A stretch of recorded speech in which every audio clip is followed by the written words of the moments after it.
Hey, welcome back. What's going on, man? Not a lot. What you doing?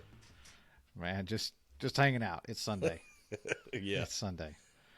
It's been a good week. it has. Another week has flown by. Oh, we're recording. Hey, welcome back Oh to the yeah. podcast. This is the Almost Off the forgot. Rails podcast. Who are you? Today, I'm Travis. Tomorrow, no promises. And I'm Mitch. You going by Mitch this week? This week, yeah. I hear you, man. Well, I want to start it off by saying I know this is not going to air on the right day, but happy anniversary to you, buddy. Well, thanks, man. Thanks. Yeah. 18 beautiful years with my gorgeous bride. You survived. Yeah, I like we're in what there. you said earlier. Your marriage is now old enough to vote. Yep. My marriage is old enough to vote. Here's the thing, though: is it smart enough to make a wise vote, I believe so. or does it need a few more years of maturity before it can make a good vote? Yeah, well, it's it could probably stand a few more before it really needs to understand the world a little bit more. 18 is, I mean, I understand. I'm you at know. 21, and I don't know that it always makes the right decisions either. So So your marriage is already drinking, yes, you know. it's Yeah. heavily drinking. It's heavily drinking. Drinking heavily. Mine just got old enough to vote. Oh, So man. maybe neither one of them could figure it out, but Yeah, but we're doing good. We're doing good. good. We did it the old school way. yeah. You know? Everything about us is old school. We're Yeah. very old souls. Yeah. I mean, we started dating right out of high school. We got married. Then we had children. And that's pretty much it. We have besides the shop and everything that goes on here as far as the business, outside of, if we just erase the cabinet shop from my life altogether, it would be very boring. I've never had a speeding ticket ever. You did kind of go, and not in a bad way, but you did kind of go vanilla I went vanilla, man.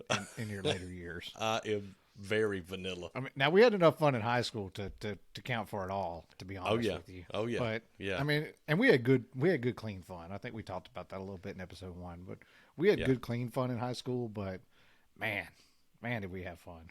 We had a lot of it, I can tell you that. Ah, for sure. Well, what's been going on in your shop this week? Man, it has been, you ain't going to believe this, it's been busy. Been No very busy. way. Busy Yep. in a cabinet Yep. shop? Very busy. What a good problem to have, though, right? Yeah, I did. So a few of the highlights this week.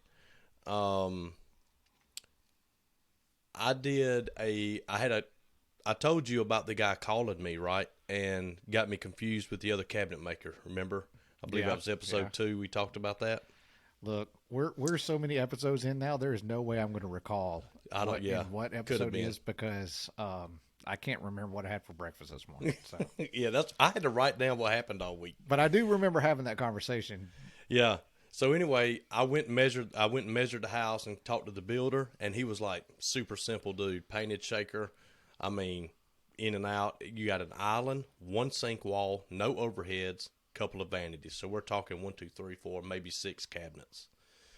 And I told him, I said, yeah, I'll take the job. Nice and simple. I'll take it. He said, great, man, great. He was like, really? He was oddly excited that I took. I mean, I don't know this guy. Red This flag, isn't one of my. red flag? Is this a Yeah. red flag waving in the air? Yeah. I'm like, okay, well, whatever. So the homeowner shows up, the wife, she shows up over at the shop during the day, and I go and get the plans and whatever, and we sit down and talk about it, and it went from painted shaker, I mean, 1/2-inch overlay, we're talking standard equipment, right? Your normal cabinet setup. Normal cabinet setup, which is why I took the job. Now, oh yeah, stained island. I would like it inset. I would like the entire kitchen inset. I do want overheads that sit on top of the cabinets with pocket doors. I want furniture style vanities in the master bath. And she's going to do a wall mount porcelain sink. Like picture a old restaurant bathroom, the porcelain sink mounted to the wall. But she's going to get one that's 4 feet long that has 2 separate faucets on it. And she wants to do some sort of cabinet on either side. And I was like, what? This is not what This is not what Not I what you signed on discussed. for. So listen, and this goes for anybody in the trades. I mean, yeah, it kind of was my fault, but I'm not taking the blame because I asked the builder, is this going to be simple? And he's like, yes. Painted shaker, nothing to it, man. That's why I took the job on. Yeah. And now I feel bad if I go back and I'm like, I don't really want to do this. Like, I don't have time to, to deal with this. I was going to let like Trey build them or something, you know, and now I can't. Now it's going to tie up way more shop time. So, but I think I've got him talked out of inset because the husband showed up randomly the next day and he played 21 questions. So he's in here, hey, I'm such and such's husband. I said, oh, okay, yeah, nice to meet you, whatever. Oh, I was just passing through, and next thing you know, he comes in, he's like, what material do you make your frames out of? What do you make your boxes out of? What kind of drawer guides do you use? What kind of shelving do you have? I mean, all these specific questions. What kind of finish? And I was like, oh, dude, you're just trying to, you're trying to check on quality, which I don't mind that. Right. I mean, if you're going to pay somebody to do something, I would want to make sure that they were, up to par, whatever that may be for you. It's just unique because a lot of people don't know the questions to ask. Right. And he is a civil engineer. Okay. And he designs housing tracts. Oh. So the big housing company comes in, he designs the street layout, sewer, water, kind of all that stuff. So he's like, well, I'm a little nervous, because, I'm not saying all tract houses are like this, but down here, the majority of these little single-story 1,800 square foot tract houses, they're basically RTA cabinets, ready to assemble, by the way. RTA cabinets. And they're kind of not like what custom. you buy in your big box store. They show up usually in a box. Yep. So, I mean, they're going to spend some money on this job, being inset and stain grade and everything. So, Yeah. but the only part I didn't like is he knew he was unannounced, and he knew we were busy, and he just kind of was just hanging around. I wish he would have made an appointment, so I could have got my guys a little bit more ready, But anyway, it's not a big deal. So he popped by the shop? Yeah. Oh, yeah. Oh, okay. Okay. The day after I met with the wife, he came in the shop, and wanted to know. Did you meet her on site? No, she That came soon? here too. She came there. Gotcha. Yep. And it was so nice. My office is less than a year old, and it was so nice for me to say, hey, let's go back to the office, right? And we can sit down and talk about all this stuff. And I had, because, when they used to come in, there were sanders going, saws going, dust flying everywhere. It's loud. I think we can't hear. And that's one of the main reasons I made the office. So that part of it worked out really good. And it makes a handy little recording studio. It does. And I've got some blankets, by the way, up now. Trying to kill some of that echo.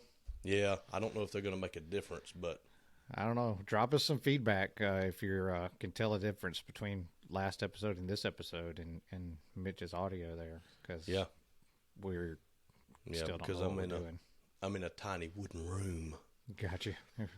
So that was one of the bigger things that happened. I had a customer call me at 7:30 at night, and she wanted a quote. And she was like, do you do cabinets? I said, yeah. Anyway, she emailed me, but I didn't see it. It went to spam. So she calls me the next day. Your spam filter is bad. It really is. Yeah, I've sent you how many emails and it still sends me to spam? It randomly sent it to spam. I have a strict spam. It's strict. Yeah. Well, But anyway, I pulled it out. I looked at it. I said, oh, here it is. And she goes, okay, well, just give me that quote. And she was about to hang up. And I was like, wait a minute. Whoa. Like, what finish do you want? What door style do you want? Do you want stained? Do you want painted? Do you want trash pull out? What kind of hood do you want? Like, what kind of undermounts or side mounts? Like, I can't just, listen, people, listen. It is impossible to quote cabinetry strictly off of architectural drawings and plans if there's no detail on the plan. All that gives me is the linear footage. It does not have any information for construction methods, finishes, anything like that. You can't quote. it's like calling up a car dealership and saying, how much is that Ford F-150 out in the lot? Exactly. Well, which one? Which one? Like a base, like a work model, or do you want a lariat? Like, what do you want? Like, there are options here, and that all changes the price. I mean, so we quickly ran through that, and I said, I can get this to you sometime tomorrow afternoon, tomorrow evening at 2:00. Boom, I get an email, and she said the words that you never say in an email. Per our conversation yesterday. Yeah. I need those cabinet quotes. Now, I'm not behind on my quoting. I told her it would be sometime later, right today. You know what I'm saying? Per our conversation, I'm going to need that cabinet quote. And I said, okay, all right. So I emailed her back and I said, well, remember on the phone I told you how busy we were? I said, it's 5:30. I'm not even off yet. I have to stay late and do quotes and work on drawings and stuff. I don't have time during the day, so give me a little bit and I'll send it over to you. No reply. About an hour later, I send it to her. Send her the quote. Nothing. No follow-up, no nothing? Nothing. And please, guys, look, if you are not in the business and you're just listening, and even if you are in the business, here's a couple of things that I think are important to kind of mention here. We think every potential customer is important, but you have to remember that if you're dealing with a small business, the likelihood is that, and I guess this could tie into one of our topics if we wanted to go down in this road, but we don't have a sales team that is out running these numbers and doing all this stuff for you, and we have to do that as part of our flow. So we're either building, we're doing the administrative stuff, which is the pricing, the mock-ups, all that stuff, or we're trying to have a little bit of a life. Mm-hmm. The building and the mock-ups is about 18 to 20 hours of your day. The little bit of life is 6 to 4 hours of your day. Mm-hmm. And 6 to 4 hours, including your sleep time. So if you're you know, yeah. I mean, you just got to factor it in. You know, understand that we do appreciate and we do want business. I mean, and a small business does. I mean, you got to think about going into like a little boutique store. You know, yeah, you might have to wait on the person working the register to answer a question because she is the only person in there, right? But she is a small business. She either can't afford to hire anybody else, and she's just trying to make a good business for herself and to provide service to one customer at a time.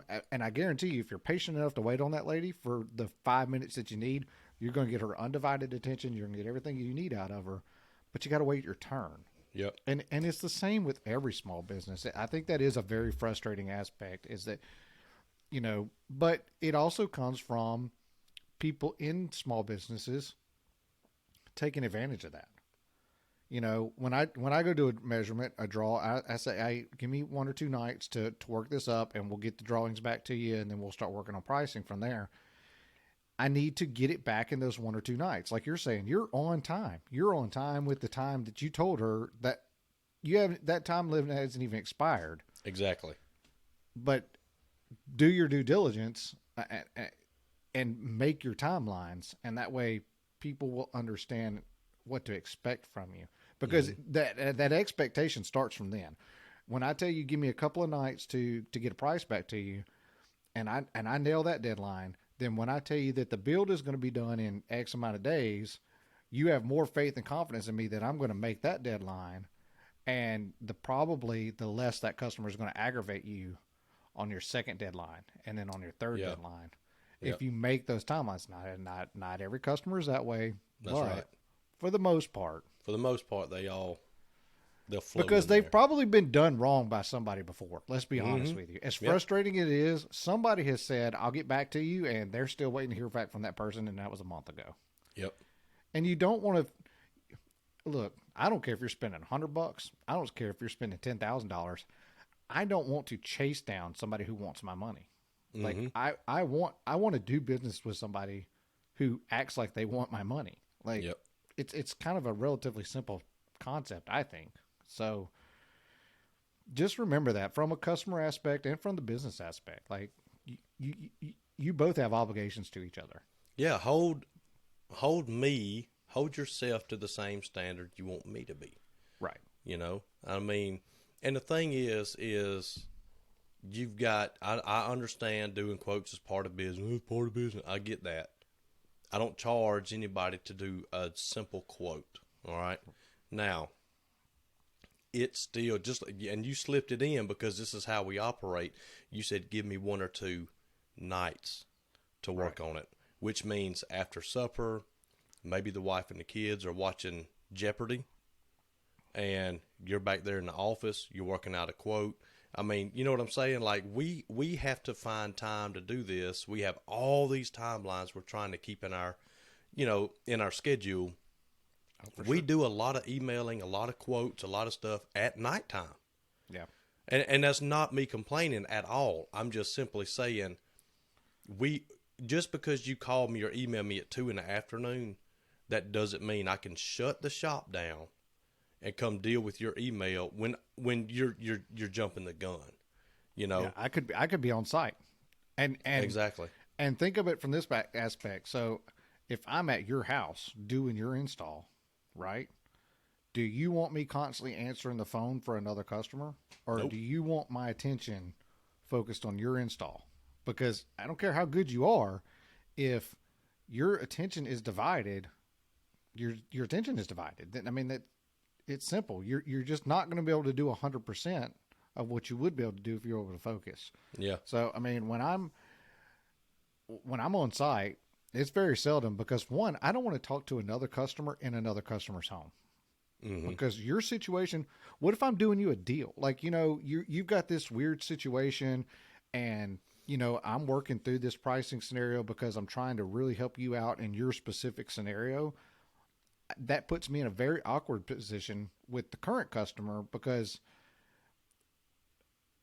I don't want to talk about pricing concepts because you may have something unique going that for whatever reason that you need help. And that was more like the handyman stuff when I was doing that kind of thing. Yeah. That like, hey, I've got this leaking shower. It's starting to cause damage, but I don't really have a lot of money to fix this shower, but it's also destroying my home. What can we do? Is there something you can do? And you start kind of working those scenarios, and doing like a pro bono type kind of work sometimes, or, to try to help somebody out. So be patient and be considerate that small business doesn't run the same way as the big box stores. And there's probably a reason why you'd rather do business with that small business. That's why you're not on the phone with the big box store. Exactly. Because if you want me just to pre-make cabinets in pre-made sizes and have them on a shelf and you come pick them up, that's what you're going to get. Right. Press board, particle board. Yeah. And it's like junk. They're like, this is a small business. This is, Mitch or whatever, I don't know how she heard about me or what. I'm not sure. But she wants that personal, that attention to detail, right? That's why she is getting a quote from a custom cabinet guy. She's a local, I think she's from somewhere around here. I'm not sure. But anyway, she wants all that. Yeah. But you don't get all that just for yourself. I have other people that I have to be that way with too. And the fact that you called me at 7:30 and started talking about a quote, and then you emailed me the plans. You didn't hear anything out of me, so you called me again about the plans, and then I finally email you, and there's nothing. You don't reply. You don't say that's too cheap, that's too expensive, never mind. What was I thinking? You just leave me, and guess what's going to happen? This train is moving on, okay? We're running down the tracks, man. And I was talking to somebody earlier today, and I said, I guarantee you what's going to happen is, for whatever reason, she didn't accept my quote. She's going to run on to somebody else. They're going to screw it up or whatever. And then that house is going to be ready for cabinets, and I'm going to get a phone call. Yeah. And, hey, you quoted my cabinets? Yeah, the house is ready. The walls are up and primed. We're ready for cabinets. And I'm going to have a very uncomfortable conversation and be like, look, I never heard a word out of you outside of that. And now guess who's going to be the bad guy if I say, well, I don't have time to do it. We never had a contract. You never told me you wanted me to do the work.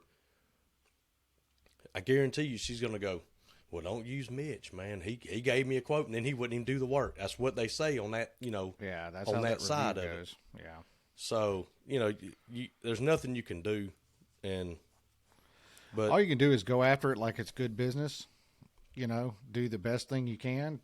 Put your best numbers forward. Put your do business as you would under every other normal circumstance. Yep. And then when they do the wrong thing, you just kind of have to bite it, and it hurts. It does, because it's taking time and energy away and all that stuff. But that's part of business. I mean, I hate to be that cliche, but if you're going to get into business and you think that you're not going to go and do a bid or a measurement or something, and it's going to go through 100% of the time, you're going to be very sadly disappointed, because and you never know. I mean, you can kind of get a feel, but I mean, sometimes they're insurance shopping, sometimes they're just shopping builders.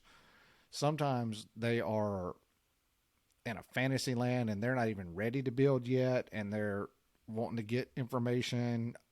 Or I've had it before where it's like, well, I give the number and then like, well, so really this is like a job for like my mother-in-law who lives in Timbuktu, and I just wanted to see if the price that she was giving was fair or not. I just wanted to see kind of what a price around here. What I'm like, oh really? Like, you completely disregarded all of my time and energy, because this is not even a job that's legit that I can do. You're really just price comparison for somebody in another area, which doesn't work at all.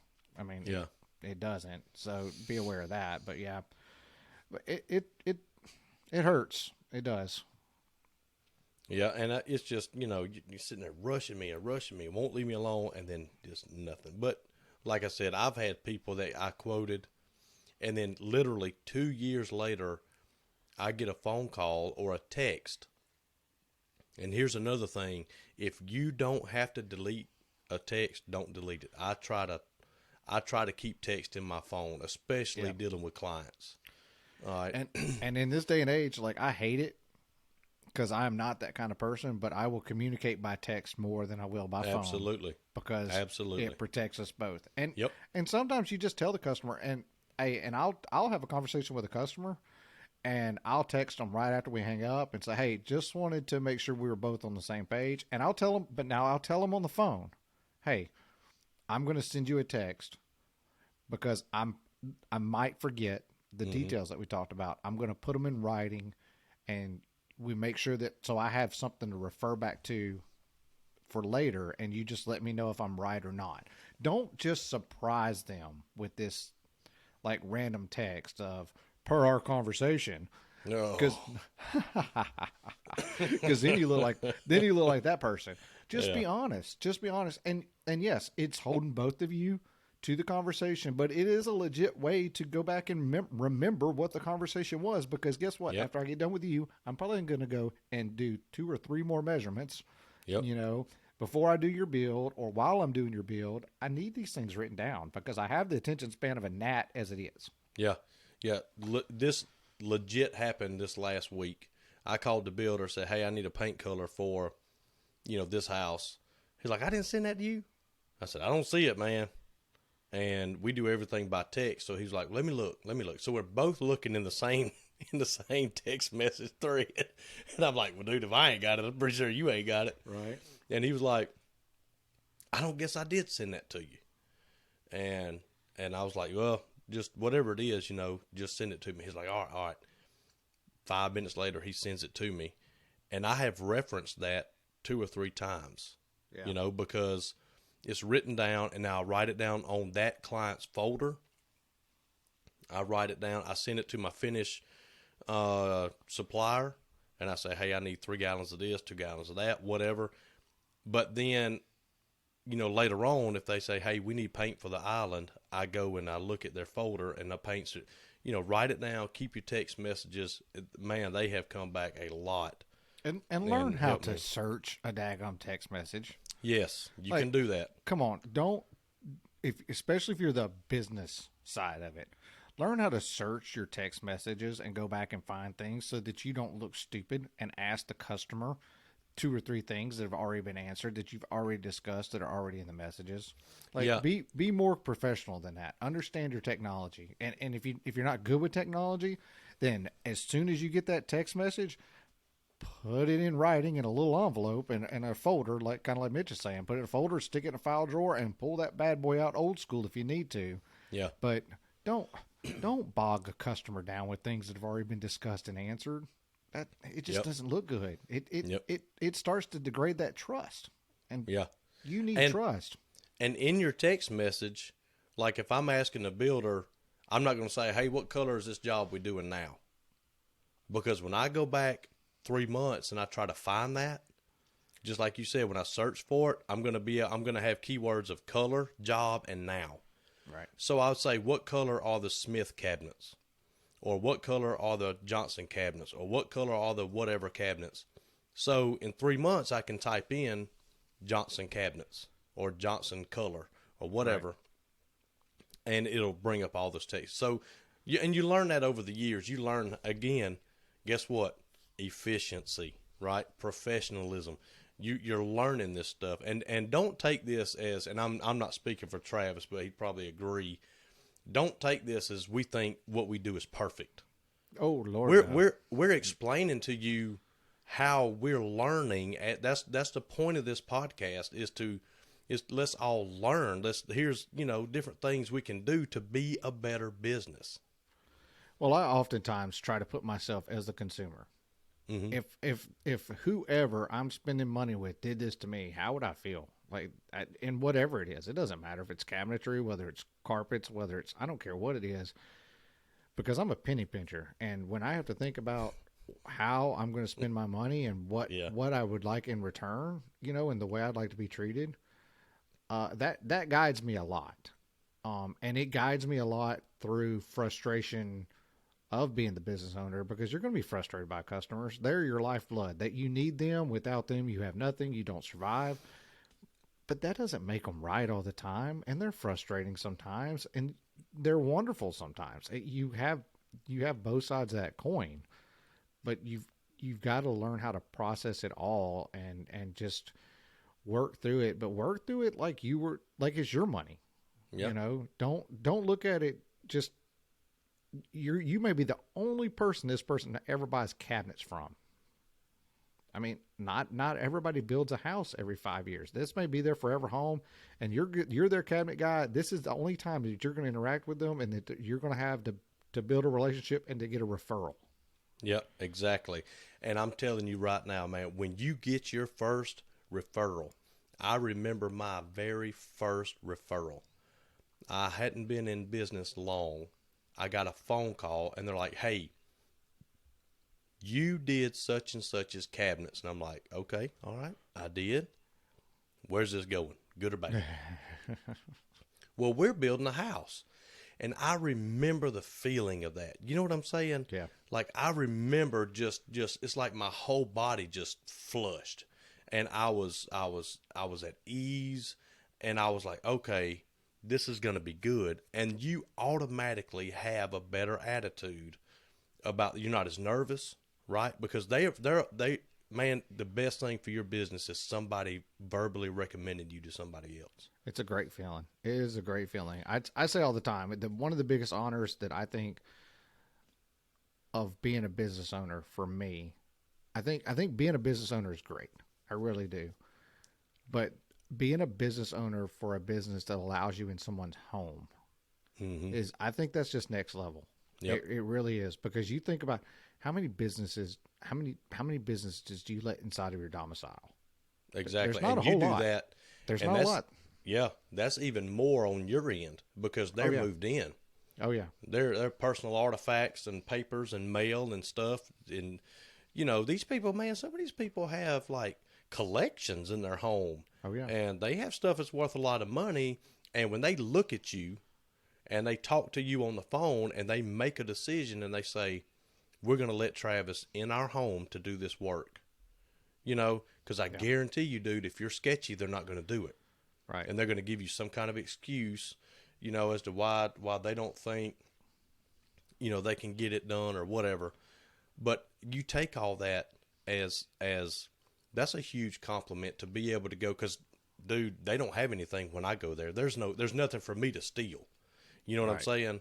Now, I meet them, and what we do is a large portion of the cost to build that home.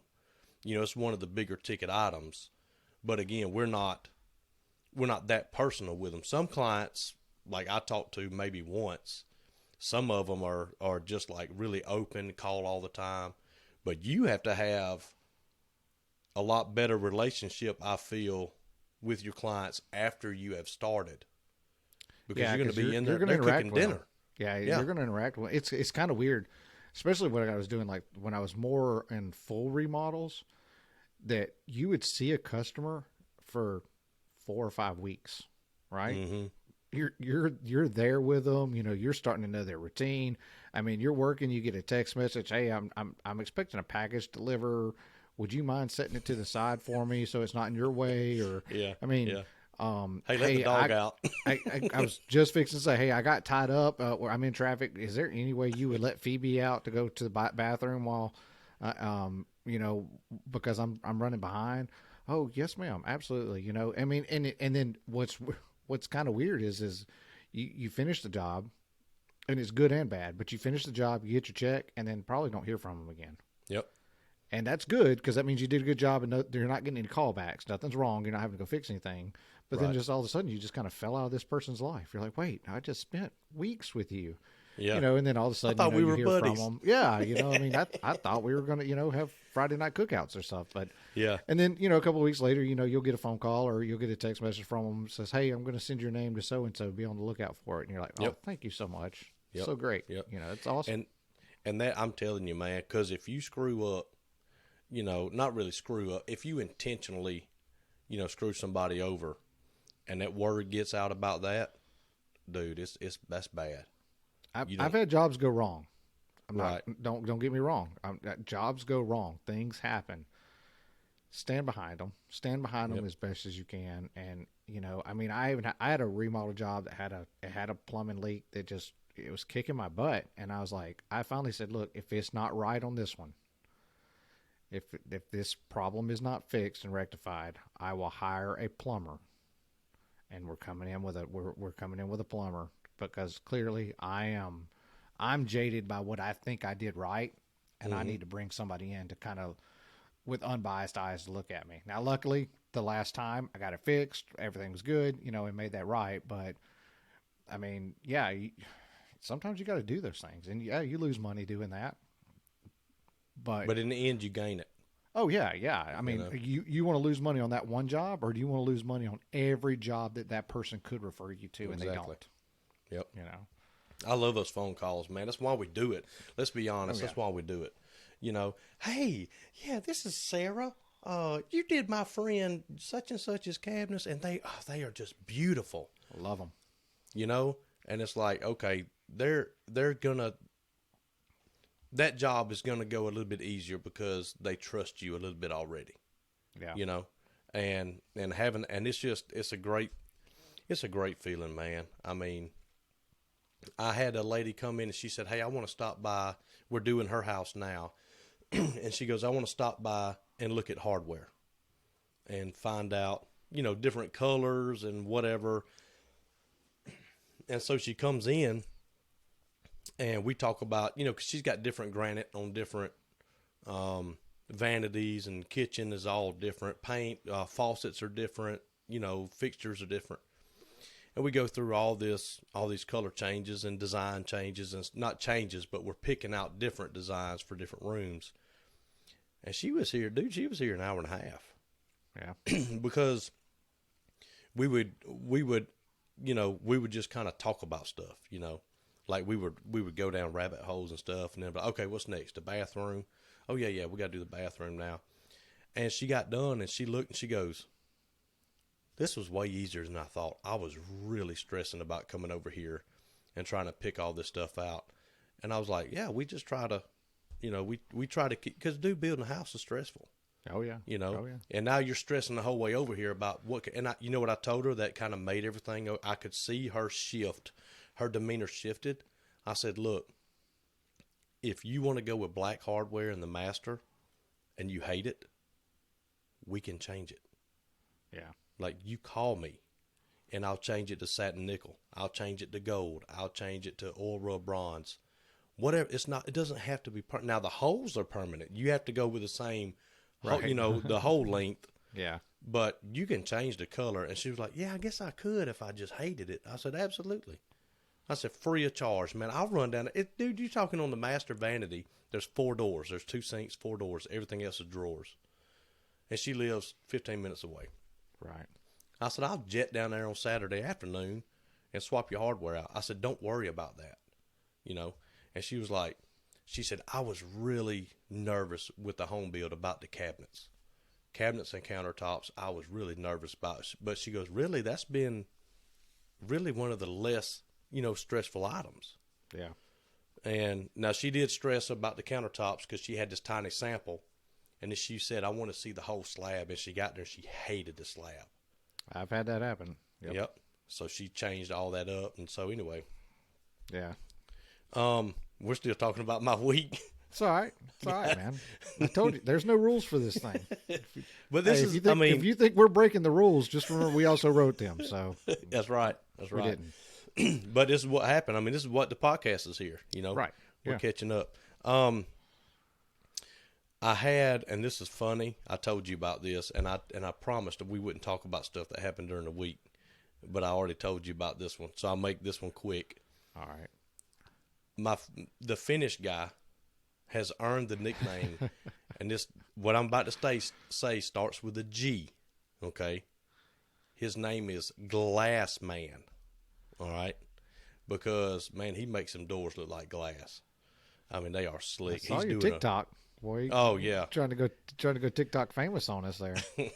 Well, I did that first one and it had jumped up to like 200 views real quick, and I was like, dang, that's all it takes. So I ran another one, but anyway, he's doing a fabulous job, and I told him that. I gave him the nickname Glass Man, because I'm like, dude, if your boss man comes to you, be like, we're gonna call you the Glass Man, dude. You make these doors look like glass.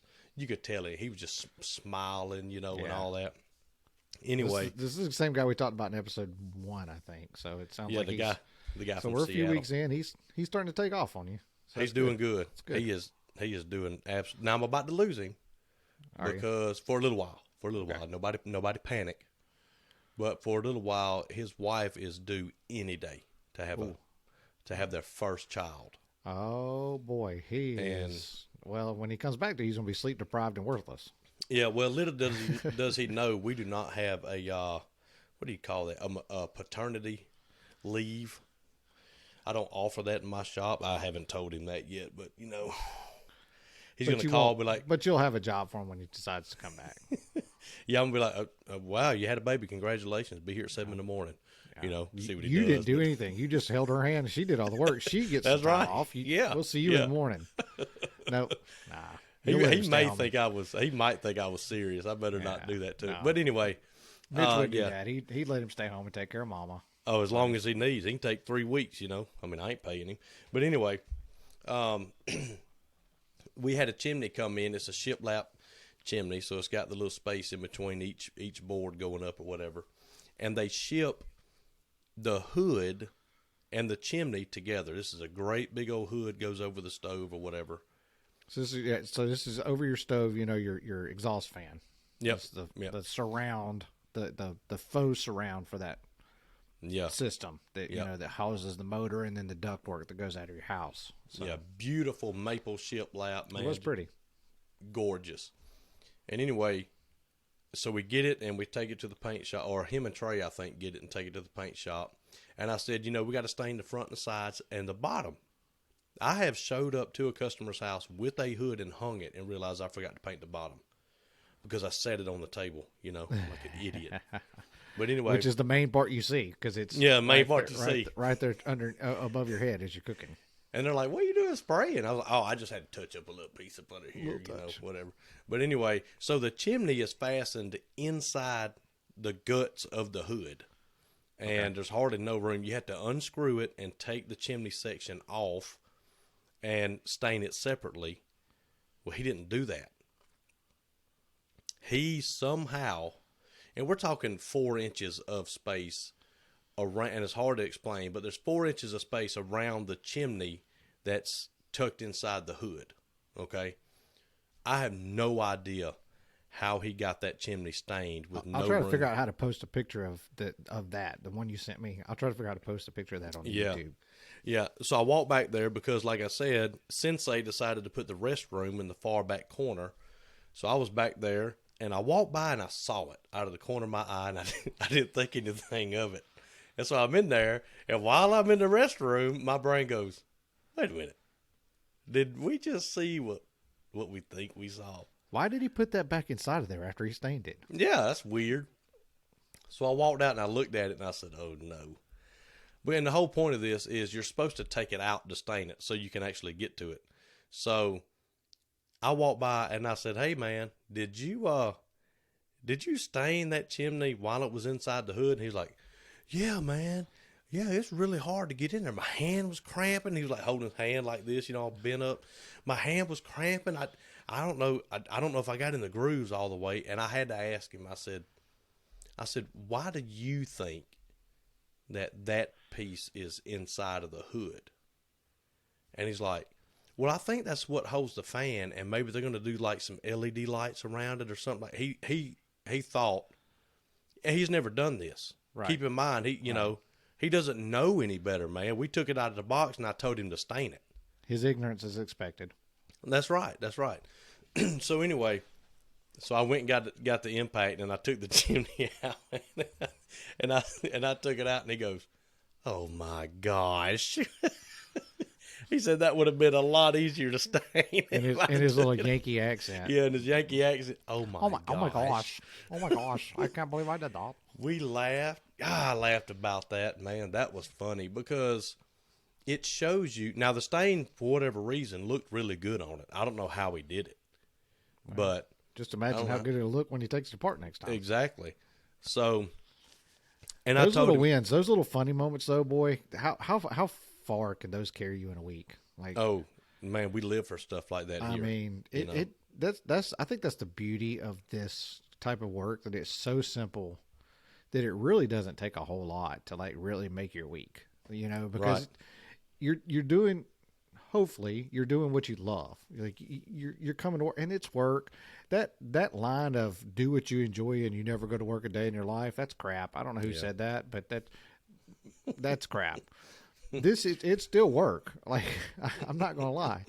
I mean, but I enjoy it. Like, I don't dread. Now, I dread getting out of the bed when it's cold and I got to drive and I got to go through a cold shop and get it warmed up for the day, but once the heat comes on and I get a few tunes, I thought to myself earlier this week, I said, man, I am glad that there is no camera in here. I said, because every once in a while that music just hits me and I am just, and I feel like Carlton from Fresh Prince of Bel-Air. I am just going through that room and I'm having a good time. And I go, there's no way I could work with anybody else, because I think it would kill that little burst of heck yeah that I get in the middle of a day when I'm like, this day has not been bad, but it hasn't been great. And then all of a sudden you get that little 10-minute burst and you're like, heck yeah, this is good. This is a good life. Because exactly. Because inertly you enjoy it. Yes. Inertly, your instinct, right? We talked about that a while back. Your instinct is overall happy. Oh yeah. Now you still struggle, absolutely, dude. I get mad at myself. I get mad at kind of things that are going on. Like I'll make a mistake. I'm tired. The finish on the door. I had, a bird got in here the other day while Joel was spraying. And he sends me a text message. He goes, man, when the birds got me. I said, what are you talking about? And he goes, they pooped on the door. And he sent me a picture of poop on brand new paint, and it's like, whatever, dude. I told him, I said, man, let it dry, sand it, and fix it. Yeah. He's like, all right. Stuff still happens. Yeah, that we don't live in a fantasy world where we love everything and we're walking around with this goofy smile on us, all day long. But inertly, we're happy. Yeah, and for sure. And I remember a bad day here. You hear a bad day fishing is better than a good day at work.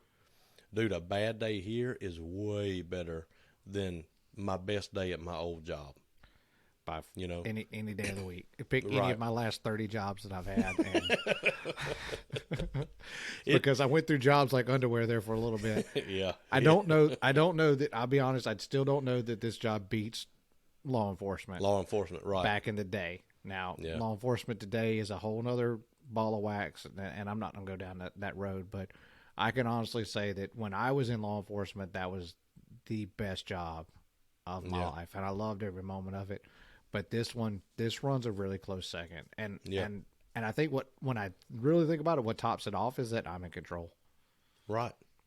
I'm responsible for the success. I'm responsible for the failure, and I take a lot of pride in that. I enjoy that part.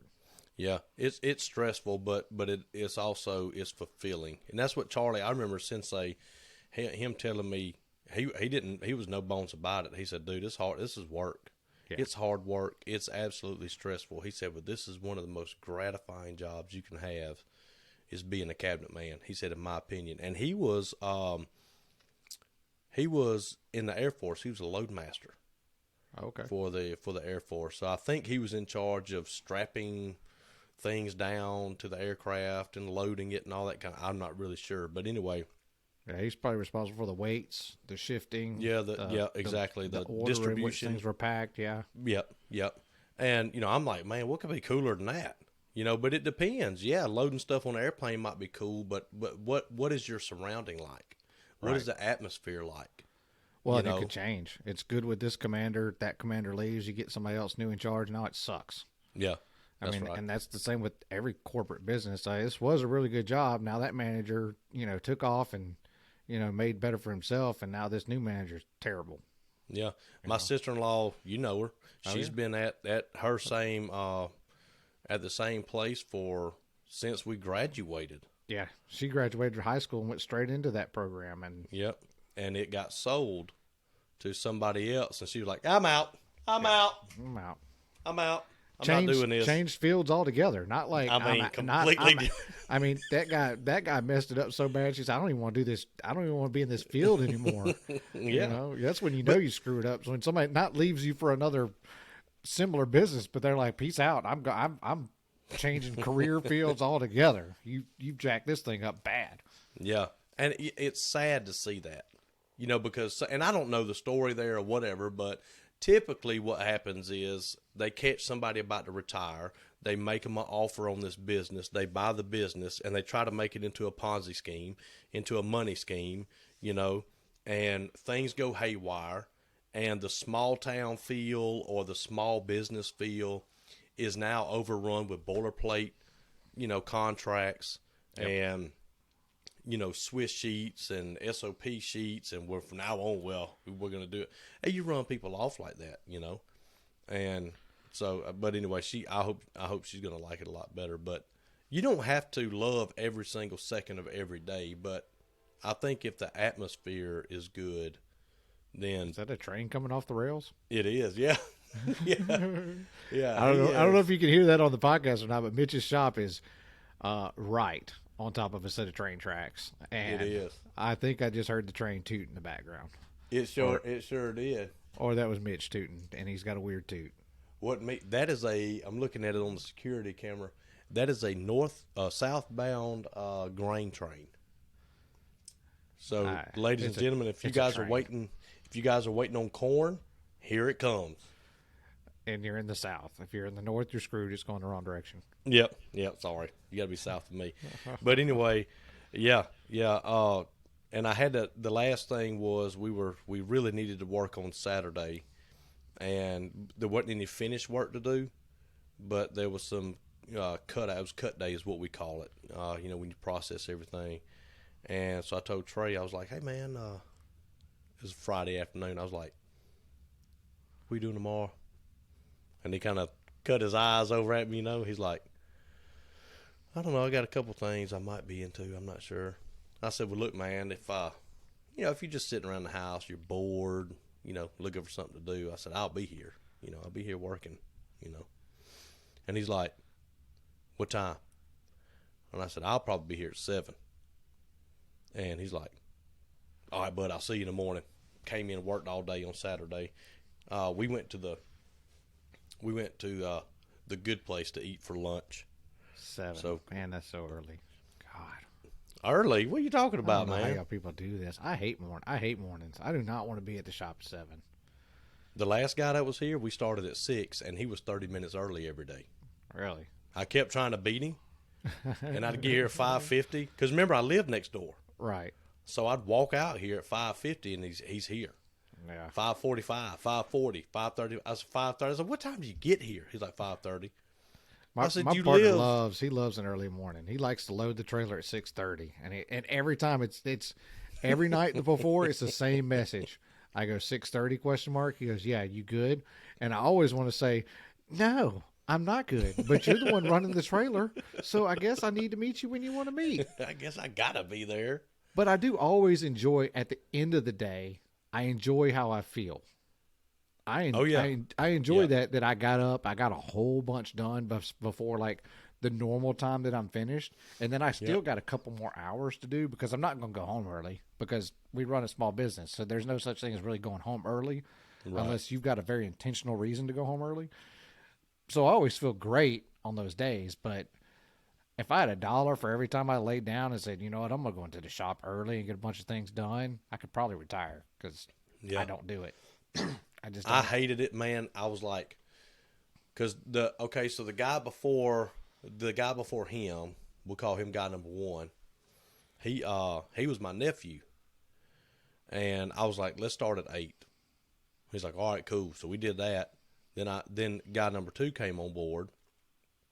Guy number 1 left. He was like, screw this, dude. I can't. You got tape measures and fractions and things, and I can't keep up.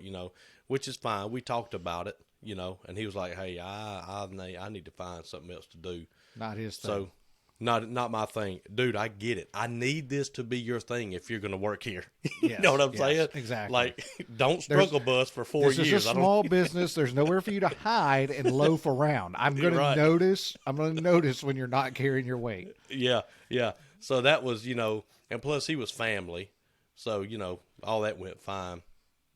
Anyway, guy number 2, I was like, look, we typically start about 8. Is that okay? And he was like, yeah. And so we worked a few days at 8 o'clock. He goes, hey, man, I was thinking, I think we might need to come in a little early. That way, if we need to stay a couple hours, and do something late, we're not that late staying. And I was like, sure, dude. What time you want to come in? He's like 6. Dude, I was devastated. I said, you want me? Hey, look, we ain't talking getting up at 6. Yeah. You want me here with my tape and pouch on at 6 o'clock doing actual physical work before the sun comes up? He was like, yeah. And we did that for a long time. The whole time he was here, we did that. And, in reality, though, he gets to go home at 2:30. Right. I don't. But hey, if you can do that for your employee and that changes the way he works and it shows him a little appreciation, it's not a bad thing. We did it every day. Yeah. Yep, absolutely. I said, whatever time you want to come in to work, I'll be right here with you. Now, there was a few mornings I was late. I ain't going to lie. I was 2 or 3 minutes late, buddy. That's one thing that I don't have the discipline for, and I really wish I did. Like I say it all the time, and people say, well, you just get up. It's not that hard. Yes, it is. It's that hard. Because if it was that easy, guess what? I'd get up every day. Yep. It's hard. It is hard. I'm just not wired for mornings. I don't like them. I don't like them at all. Now, if you want me to run with you till 3 or 4 o'clock in the morning working, hey, bring it on, buddy. I'll roll with you through the next day. I don't care. But you want me to get up early? I don't like it. I'll do it, but I don't like it. I don't like it at all. I hate it until I get here. Like, man, I'm at home. This is stupid. And I've told myself this before. Dude, you own the business. You own it. I have the go to work. Change this. Yeah, go to work when you want to go to work. And then I'm like, no, I'm not fixing to be that guy. Yeah. Because they're all here. And officially, Trey doesn't have, or Joel, they don't have a start time officially. So officially what it is Mitch, the owner, starts at 7. You guys get here when you want to get here. Okay, I won't get into it, but there are reasons for that. There are, you can technically say legal reasons that I really don't need to give him. You have to be here from this time to this time every day. So, but we decided 7 o'clock was a good start time because he wasn't an early morning person either. But his problem is he goes to bed. He's 28. He goes to bed at like 8:30, 9 o'clock. And so he's like, well, I get up at 5:30 in the morning. He's like, so we can start at 7. He gets up and cooks breakfast or whatever, does his little So routine. he's a morning guy anyway. Yeah. Mm-hmm. I hate those people because now, I'm just jealous of them. Yeah. It's jealousy. That's all it is. Like to get up that early and like to have a nice relaxed cup of coffee and like some eggs and bacon would be, oh my God, that would be amazing.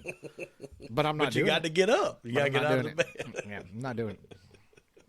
Glutton for punishment. Don't send me an email saying it's just that easy. Yeah, because it's not. Because man, when that bed is warm and you look outside and you see that little frost on the ground, man. I love sleep. You're laid up and I love sleep. Yeah, I do. And my wife will get up. She'll be getting ready for work. They usually leave at 7. I mean, and her work is a minute and a half away, but they usually walk out the door at 7. So they're up, getting ready for school and everything. And then, but like since we've gotten this dog, he'll get up, he'll go to the bathroom, and he comes back. And if I'm still laying in the bed, he curls up. Mm-hmm. Well, I don't want to upset him. Yeah, you gotta let him sleep. He wants to take a little nap. I'm taking a little nap with him. I mean, that's no big deal, Yeah. But man, it sounds like you've had a good week, though. I mean, it's been busy. I mean, some ups and downs, but that's the way the yo-yo bounces, right? That's part of it. So now that we're an hour in, I'm sorry about that, but I'm not. Hey, we'll just change it to the Mitch podcast. That's fine. As long as you let me participate in some way, I don't care. I had to set a timer for every 10 minutes to let you say something. Don't worry. I think everybody's figured out by now. I can figure out a place to talk. Yeah, me too. I'm not shy. I can figure out a place to throw my voice in there. Sorry for everybody that doesn't like my voice, but what did you do? What happened? Oh man, what did I do? So it's been a good week. Started on a big laundry room build, just big boxes. Jeez, it's crazy. But essentially a full laundry room. So kind of really getting to exercise, maxing this shop out. I mean, it's big. We're building some. We did it a few weeks ago on a build and doing it again on this one. But the plastic pedestals for the front load washer and dryer. Mm-hmm. Yep. So this is the second laundry room that we're killing those plastic ones that we're doing custom built-ins underneath and then putting the washer dryer up on a platform. And this customer is super stoked about not having to sit on the floor anymore because they're low. If they're not on a pedestal, they're low. Yeah. And she actually, we're not deleting the pedestal this time. She doesn't have one, but she wants them up, and she didn't like the look of the pedestal. So we're bringing them up, and she is super stoked about not sitting on the floor to take the clothes out of the washer and dryer anymore. And she's only like 5'5". So, I mean, if you're 5'5" and you're hating getting clothes out of a washer and dryer, she's going to love this. Oh, yeah. So started on that, and then, went through some challenges. You want to talk about some challenges and things, when you say you love your job, but then you hate it at the same time. So I was going through my cut list, and I got boxes put together yesterday, and I had these 2 parts left that I'm like, I don't understand this. So they're UV, so pre-finished plywood. One side pre-finished, the other side's a paint grade. Mm-hmm. Material, so I've got these 2, and they're marked as sides. I'm like, well, where's the top and the bottom? So I go back to my master sheet and I look, and what's happened is so this is kind of a combination of there's some cabinets and then there's some open storage, and then some cabinets again. Yeah. So because of the paintability of MDF, like the open storage is MDF, so it's a combination of pre-finished and MDF in this laundry room. Okay. And for all the MDF haters, the MDF is up above. There's nothing on the ground that's MDF in this laundry room. It's the open storage above the washer and dryer. So don't save your email. But in the system, in the software, I forgot to change because it builds the way I have my pre-build set up. It builds the box as pre-finished material. And then I go in there and change what I want the material to be. And on this one, I forgot to change the top and the sides to MDF. I left the top and bottom.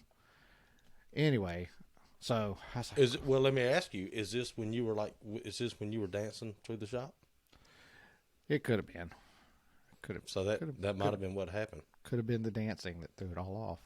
Yeah, you forgot to change it because you were listening to some kind of 90s. What was it? 90s alternative rock or something? It was Shakira, but don't worry about it. Shakira. These hips don't lie. Hey, I'm telling you, man. But got those going. You went to the shop today to work for a few hours. I worked yesterday too, and got a lot of stuff done. But went to work today for a few hours, and I got some new lights hung up. Which lighting in the shop it's huge. The shop that I rented, it's got crappy lighting in it, so I've slowly been adding some lights. I'm not gonna. And I'm doing them on so if anybody's in this same situation, what I did was I've just ripped some ply. I've actually just been saving cutoffs from ply, and I've got these 6-inch they're LED pucks, so they go in, and then so what I do is I just run like a 4-foot stretch of that ply, and then I put 2 holes in it, and I put a light in it, and I screw those to the rafters up top, so that when I leave, I can just unscrew those 4 screws, and I can take my lights with me. Okay. I'm not leaving these lights for this guy. Yeah. And then I'm just leaving his. He's got the fluorescent, fixture. I just leave it there. I just take the wire out of it, tap into it for the hot, and then I'll just put it back. When I leave. And so I'm adding all this LED lighting, and I'm just doing it slowly. The lighting it's workable. It's not to the point where it's so god awful that I can't work. Because it's got these skylights. So if I got a decent day, I can go about half the day and never turn a light on, actually. It's cloudy days or towards the end of the day that I have to turn the lights on. I can't do that because I'm in a just about a literal fortress. Right? Well, you're in Fort Knox. Yeah, so I can't. There's no light hardly coming in. Yeah. Except through the bars over the front of the front door. So, but I got those in over my miter saw station, which I've decided I just built a miter saw station, and have decided I'm going to rebuild this one. There's some things that I don't love about it. Wait, is that the one you showed me the picture of? Yeah. That was yours? Why was I thinking that was somebody else's? I don't know. Huh. I thought in the text it was like that was a buddy of yours miter saw. No. With the repurposed cabinets? Oh, no. That one was my partner's shop mates. Okay. Yeah, that was his. Right, yeah. Okay. Yeah. I'll just send you a picture of mine, but I like it. I went from just using a job site stand, and the extendable arms, and I was trying to use the extendable arms as repeatable stops, and that sucks. Oh, yeah. It doesn't work very well, especially if it's anything shorter, you don't have anything. So I built a new top on the miter saw and put an inlaid tape measure in it. And speaking of which, I need you to text me your email address or your address at some point in time, because I need to send you a couple of things so that we can talk about them in a future episode. Ooh, some gifties? Yeah, some gifties. Some gifties? Yeah. Right. But I put a tape measure in it with a stop, and I should have, where I put the tape measure at and the track and the T-track for the stop, I don't like it there. I put it in the bottom. Mm-hmm. I should have put it in the back. So the T-track is constantly filling up with sawdust. So I'm having to constantly come back with the vacuum because I can't slide my stop back and forth because the T-track is so full of sawdust. Yeah. It works great. I mean, as far as repeatability and it's solid, it just would be better if the track, or at least the tape measure, was up on the top, and the track probably as well. But I didn't want a stop that could have a lot of deflection in it. I wanted a very small stop that I could lock down really tight, and it didn't have any deflection in it. And I found these little small cheap ones on Amazon, and I like it a lot. But just being on that bottom, it fills up with sawdust a lot. Yeah. So probably going to redo that soon. If you do that, I'd be interested to. So you do your cross cutting of your face frames with a miter saw. Yes. Yep. I'm thinking about going that route. I've got a radial arm saw now, and I don't know. There's things about it I don't like. I put one of those Russo hoods on it. I don't know if you saw that post I did about a week or so ago. I put one of those Russo dust hoods on the miter saw, and that dynamically changes the dust collection. It's not 100%. There's no way to 100% collect dust off of a miter saw. And I'm not going to build one of those goofy boxes because I don't want to. I don't like spending time. Like, I would rather, if there's something I can buy, and not everybody's this way, so I get it. But if there's something I can buy that makes sense, I'm going to buy it versus building it. Bingo. You know, and the boxes look cool for all those of you guys that have the miter saws and you're building the full contained box around it and everything to collect. It's cool and it looks good, and it takes time and it takes talent. It does. I don't want to take anything away from that, but if I take time away from a build to build that, I'm losing money. And it's just easier for me to jump on, order a solution, and move on. Because that solution that you're going to order is proven, right? You can read reviews on Usually. it. Yeah. Sometimes it sucks, but. Yeah. But, you know, like I built a dust chute hood type thingy for my big 20-inch Grizzly planer. Because when I bought it, it didn't have the shroud on the back. So I was like, shoot, man. Dude, I got a cabinet shop. You think I'm not fixing to make a little old box?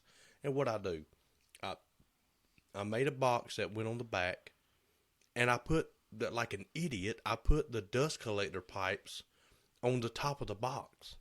So the shavings are coming out straight and then having to somehow or another magically turn 90 degrees. I'm with you. I'm like, golly, who would, if a designer would have done that, I'd have run their name in the dirt. And here I am, and I did it. And there's tons of guys that are 3D printing stuff now that is like if you got the right saw, so this is a Cobalt saw that has been through Hades and back. I mean, I have drug it down the road. It fell off the truck one time, and I drug it down the road by the cord. Like, the cord was still hooked to the truck, and I was dragging it down the road. Like, this saw is not great. Don't get me wrong, but is it tough. I will give it that. I mean, and now that I've got it on this stand, it's locked in. You know, it's locked in at 100%, you know, for 90s and for being level. So it's good from that aspect. But if you've got some of these other saws, there's some guys 3D printing vacuum connections that connect down low around the blade that do a really good job. But, you know, they don't, what I wound up doing was I called Grizzly, and I gave him a model number, and I said, I need a dust chute. She's like, okay. I gave him my card. It was there in 2 days. Yeah, and I'm like, why didn't I just do this? You know, because if you have time to build something that may not work, that's great. Do it. You're learning, right? It gives you an opportunity to learn. But we don't really have time to experiment. And if you're in a hobbyist world, it's easier. If you're in a production world, it's not as easy. I mean, you look at it as, well, I didn't spend dollars out of my account, but you spent dollars in time. Exactly. You know, you're not. Yep. If you're looking at it that way, you're not looking at it from a business standpoint. And I'm not saying that 100% of the time buying something is the solution. Sometimes, I mean, like a workbench. When I moved into this shop, there's a workbench that was there, and it's complete garbage. I hate every aspect of it, but you know what it is? It's flat and it's large. And it let me start working immediately when I moved into this shop without having to build a workbench. Yeah. So guess what? I'm using it. Now, what am I doing on the side? I have a steady list of new demands that I want out of my new workbench, and I'm working on a design because I want to build a workbench one time. If I'm going to spend the time to build my own workbench, I want it to be everything that I want it to be, and I want to build it once. Yeah, so exactly. I'm trying to really take my time. And it's better, dude. It's so much better to wait and say, man, I wish my workbench I wish it had this. I wish it had that. And spend a couple of months or whatever getting you a checklist. And when you build it, man, you know, now you talking workbench or you talking like something like an assembly table? So I guess more of like an assembly table, I would say, you know. Okay. I don't really have a workbench, so to speak. So I have, which I guess, you know, we could kind of talk about too. So I would say probably my favorite tool that I have in my shop are actually these two tables that I got from Home Depot. They're made by Husky, and they're adjustable height tables. They have rolling casters on the bottom. There's a guy on YouTube, if you search, like, I was searching through workbenches, and he's kind of where I got the idea from. He bought these, and then what he did was on the bottom is he actually built a cabinet into the bottom for, like, storing tools and everything. Yeah. And I was like, oh, that would be great, especially when I was in the garage. Because you're always looking for room, especially in a super small spot. When you got 500 square feet, technically like 480, you're looking for every bit of room. So I bought these tables, and then across the bottom where the crossbar is, I slapped a piece of MDF on the bottom of it. So it's now like a 2-foot wide shelf, and that's where like my router table still ride around on these tables today. Mm-hmm. That's where they live. I mean, that's where they lived in the garage. And eventually I'll do something different with them. But my workbench for a long time was I would turn those two tables back to back and latch them together. And that was my assembly table workbench. I mean, I strapped all kinds of things. But now they're my in-feed table. When I'm ripping plywood, I put one in front of the table saw, and I throw that ply, especially the MDF, I throw it on top, and that's my in-feed table. But when I'm done with it, I roll it away. When I'm done processing, so I don't have this big giant in-feed table in my way all the time. Yeah. You know, when I'm done, I roll it away, and then I'll roll it away, and I'll roll one on the left side of my Craig station and one on the right side of my Craig station, and as I pocket hole everything goes to the other table. It goes from the right hand, it gets pocket holed, and it all goes to the left hand side. Mm-hmm. And then I can roll that table around. And I would suggest if you like this table, if you think it's a good idea, change the casters out. The guy in the video that kind of originally had the idea, he suggested to change the casters, and I got them, and I was like, these aren't bad. It would be worth your time to change out and put better casters on them. The standard ones are kind of junky. Yeah. But if you don't have the extra money to do that, and I didn't at the time. I mean, the tables were like, I don't know, I want to say they're like $200. Mm-hmm. And they got a good solid butcher block top on them, and I have beat the snot out of that top. I've cut it accidentally a couple of times, with the track saw. I mean, and they've held up. Now, eventually I will take that top off. I'll put just a smidge wider top and kind of do like a melamine type kind of thing on the top to keep glue and stuff from sticking to it. Yeah. But the finish on them, you can scrape glue off of them. Like, I mean, they hold up really well, but they are probably one of my most useful quote unquote tools that I have in the shop. Like, because I don't have another rolling cart. Do you do rolling carts? Yeah, we do, like the lift cart from Harbor Freight, the little pump up lift cart. We do that, and then we do a lot of dollies. Yeah. A lot of moving dollies. But I'll tell you, my favorite thing with wheels on it in my shop is an old grocery cart. That pretty sure since they probably stole from somewhere, I don't know. But it was here when I bought the shop. They went out of business. Yeah, went out of business. Cart. Yes. Had an estate sale. But anyway, dude, if you don't have a what we call down here in the South a buggy, go get one. Yeah. Find a buggy. I'm telling you, man, we use that sucker every day because it's got a basket. It can hold a lot of small things. Yeah. And you can stack it high. You got storage on, and it's just strictly for moving smaller things from one end of the shop to the next. Like if paint comes on the truck or whatever, 50 boxes of screws, we load the shopping cart down, push it back. So get a shopping cart. And the other thing is, I'll send you pictures of the assembly table that I made. And, the only thing I don't like about it is I do wish that I could have, it would be an adjustable height. Gotcha. I do wish I could make that. Now it's 4x8. I don't think the size that I'm talking about doing, I think I can make it adjustable either, but. Yeah, because it had to be adjustable at the corners. You couldn't have a smaller base with a bigger top on it because it would tip, Right. But they make them. By now they're not $200, but they make the huge tables that lift. Right. But I don't know. It's not that big of a deal. Yeah. And then the best thing I did for the table saw, you see that, man? I'm getting attacked in here. But anyway, I just see you flailing away at the camera. I don't know. Like you're some kind of little bug or fly. Like you got a bad fart in the room. I'm not sure what happened. But go and get you a laminate is your best friend. So go get a sheet of laminate. You can cut it obviously with a regular table saw blade, but go get laminate. My outfeed table on the table saw is laminate. Now, I don't know if I'd recommend it for an assembly table because you want parts to slide around easy on it, right? That's why it makes a good outfeed table. Not really that good for assembly, I wouldn't think, because you're sitting there awkwardly holding something, hoping it don't move when you get the nail gun, and if it's on something really slick, it could fall apart or something. But anyway, the radial arm saw, we wax that table. Anywhere we process lumber's we keep it waxed. And man, it is so much safer that way, believe it or not. Yeah. It's safer. But yeah. You don't want things hanging up. No, not on a table saw. But yeah, overall, so that's kind of overall been my week. Like it's not been anything crazy. Did a couple of client meetings, went and did some measurements, some running around, that kind of thing. Went and met with one customer that I'm pretty sure is going to beat us to death over price.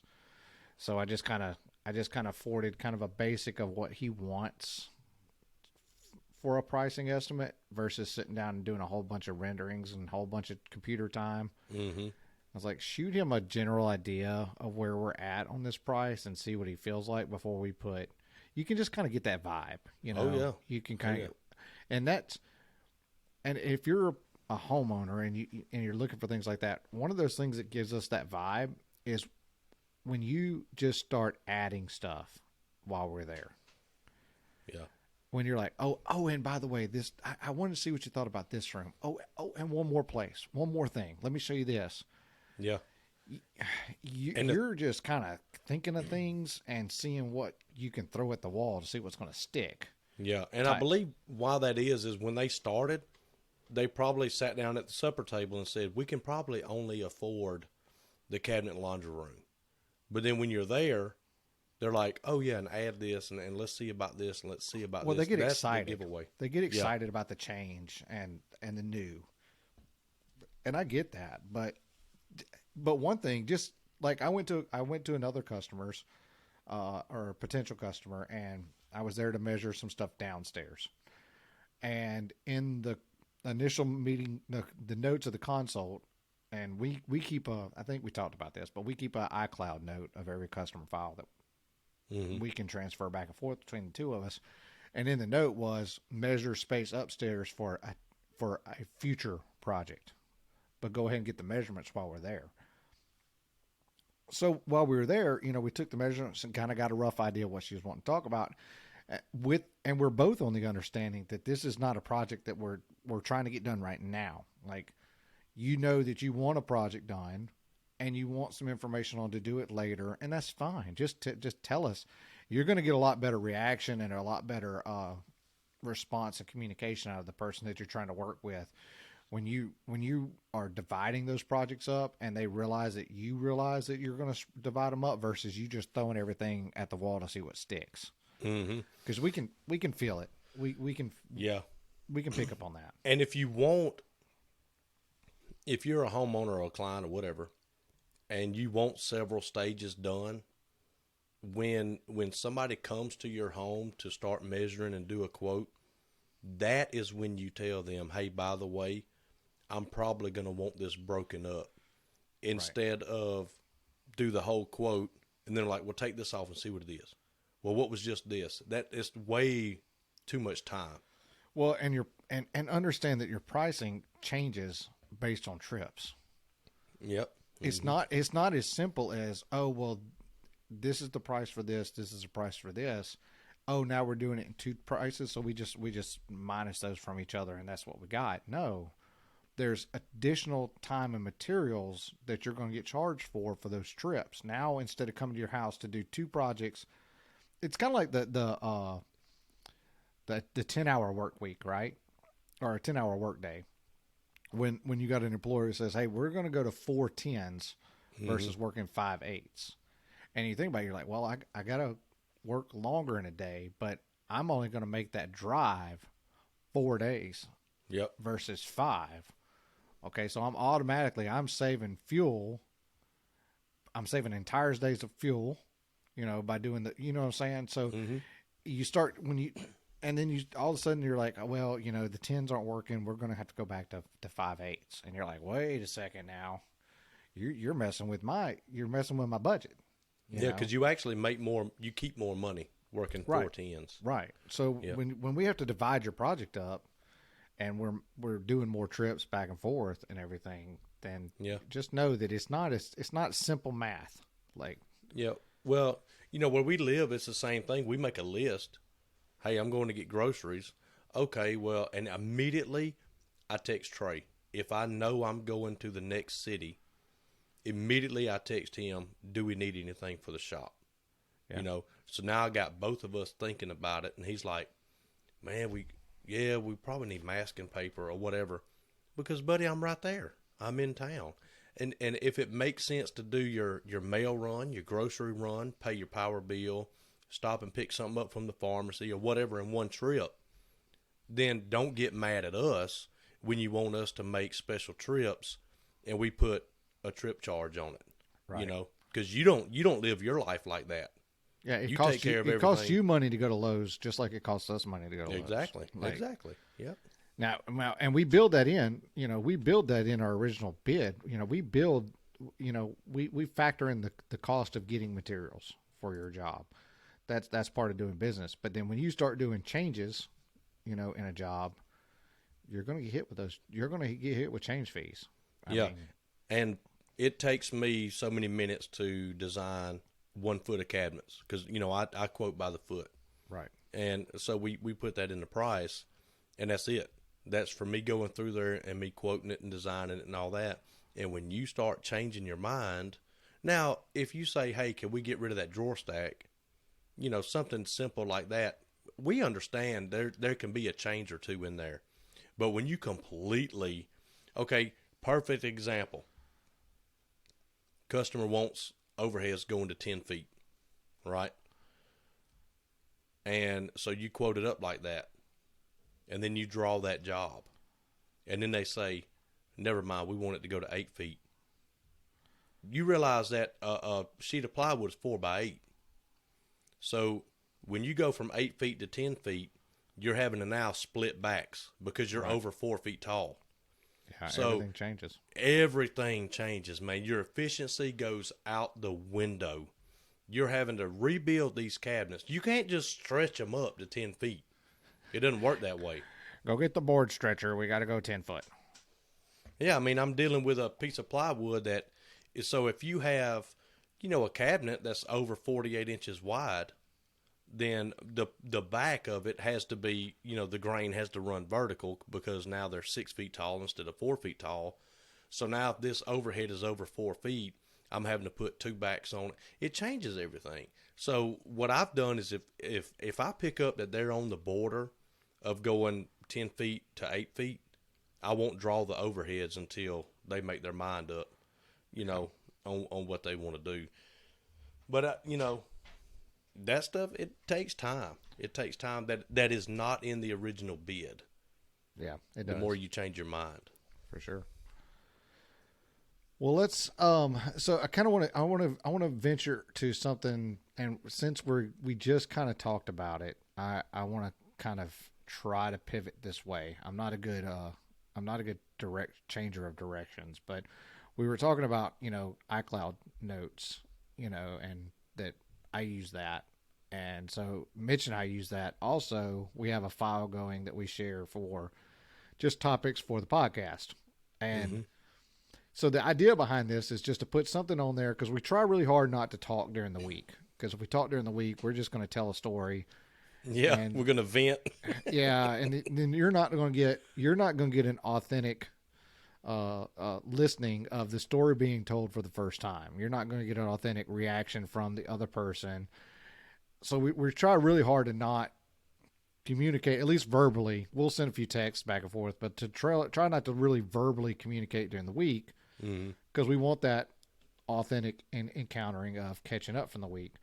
So we created this note file.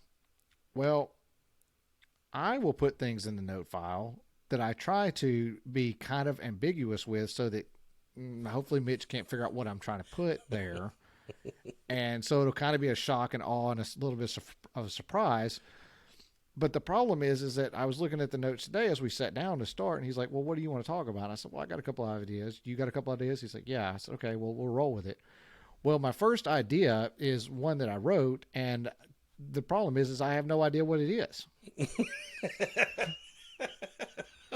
You're too ambiguous with it. So in the notes, I wrote podcast, ? And I am not sure exactly what I meant when I wrote that. I think I might have been wondering what other podcast are you listening to?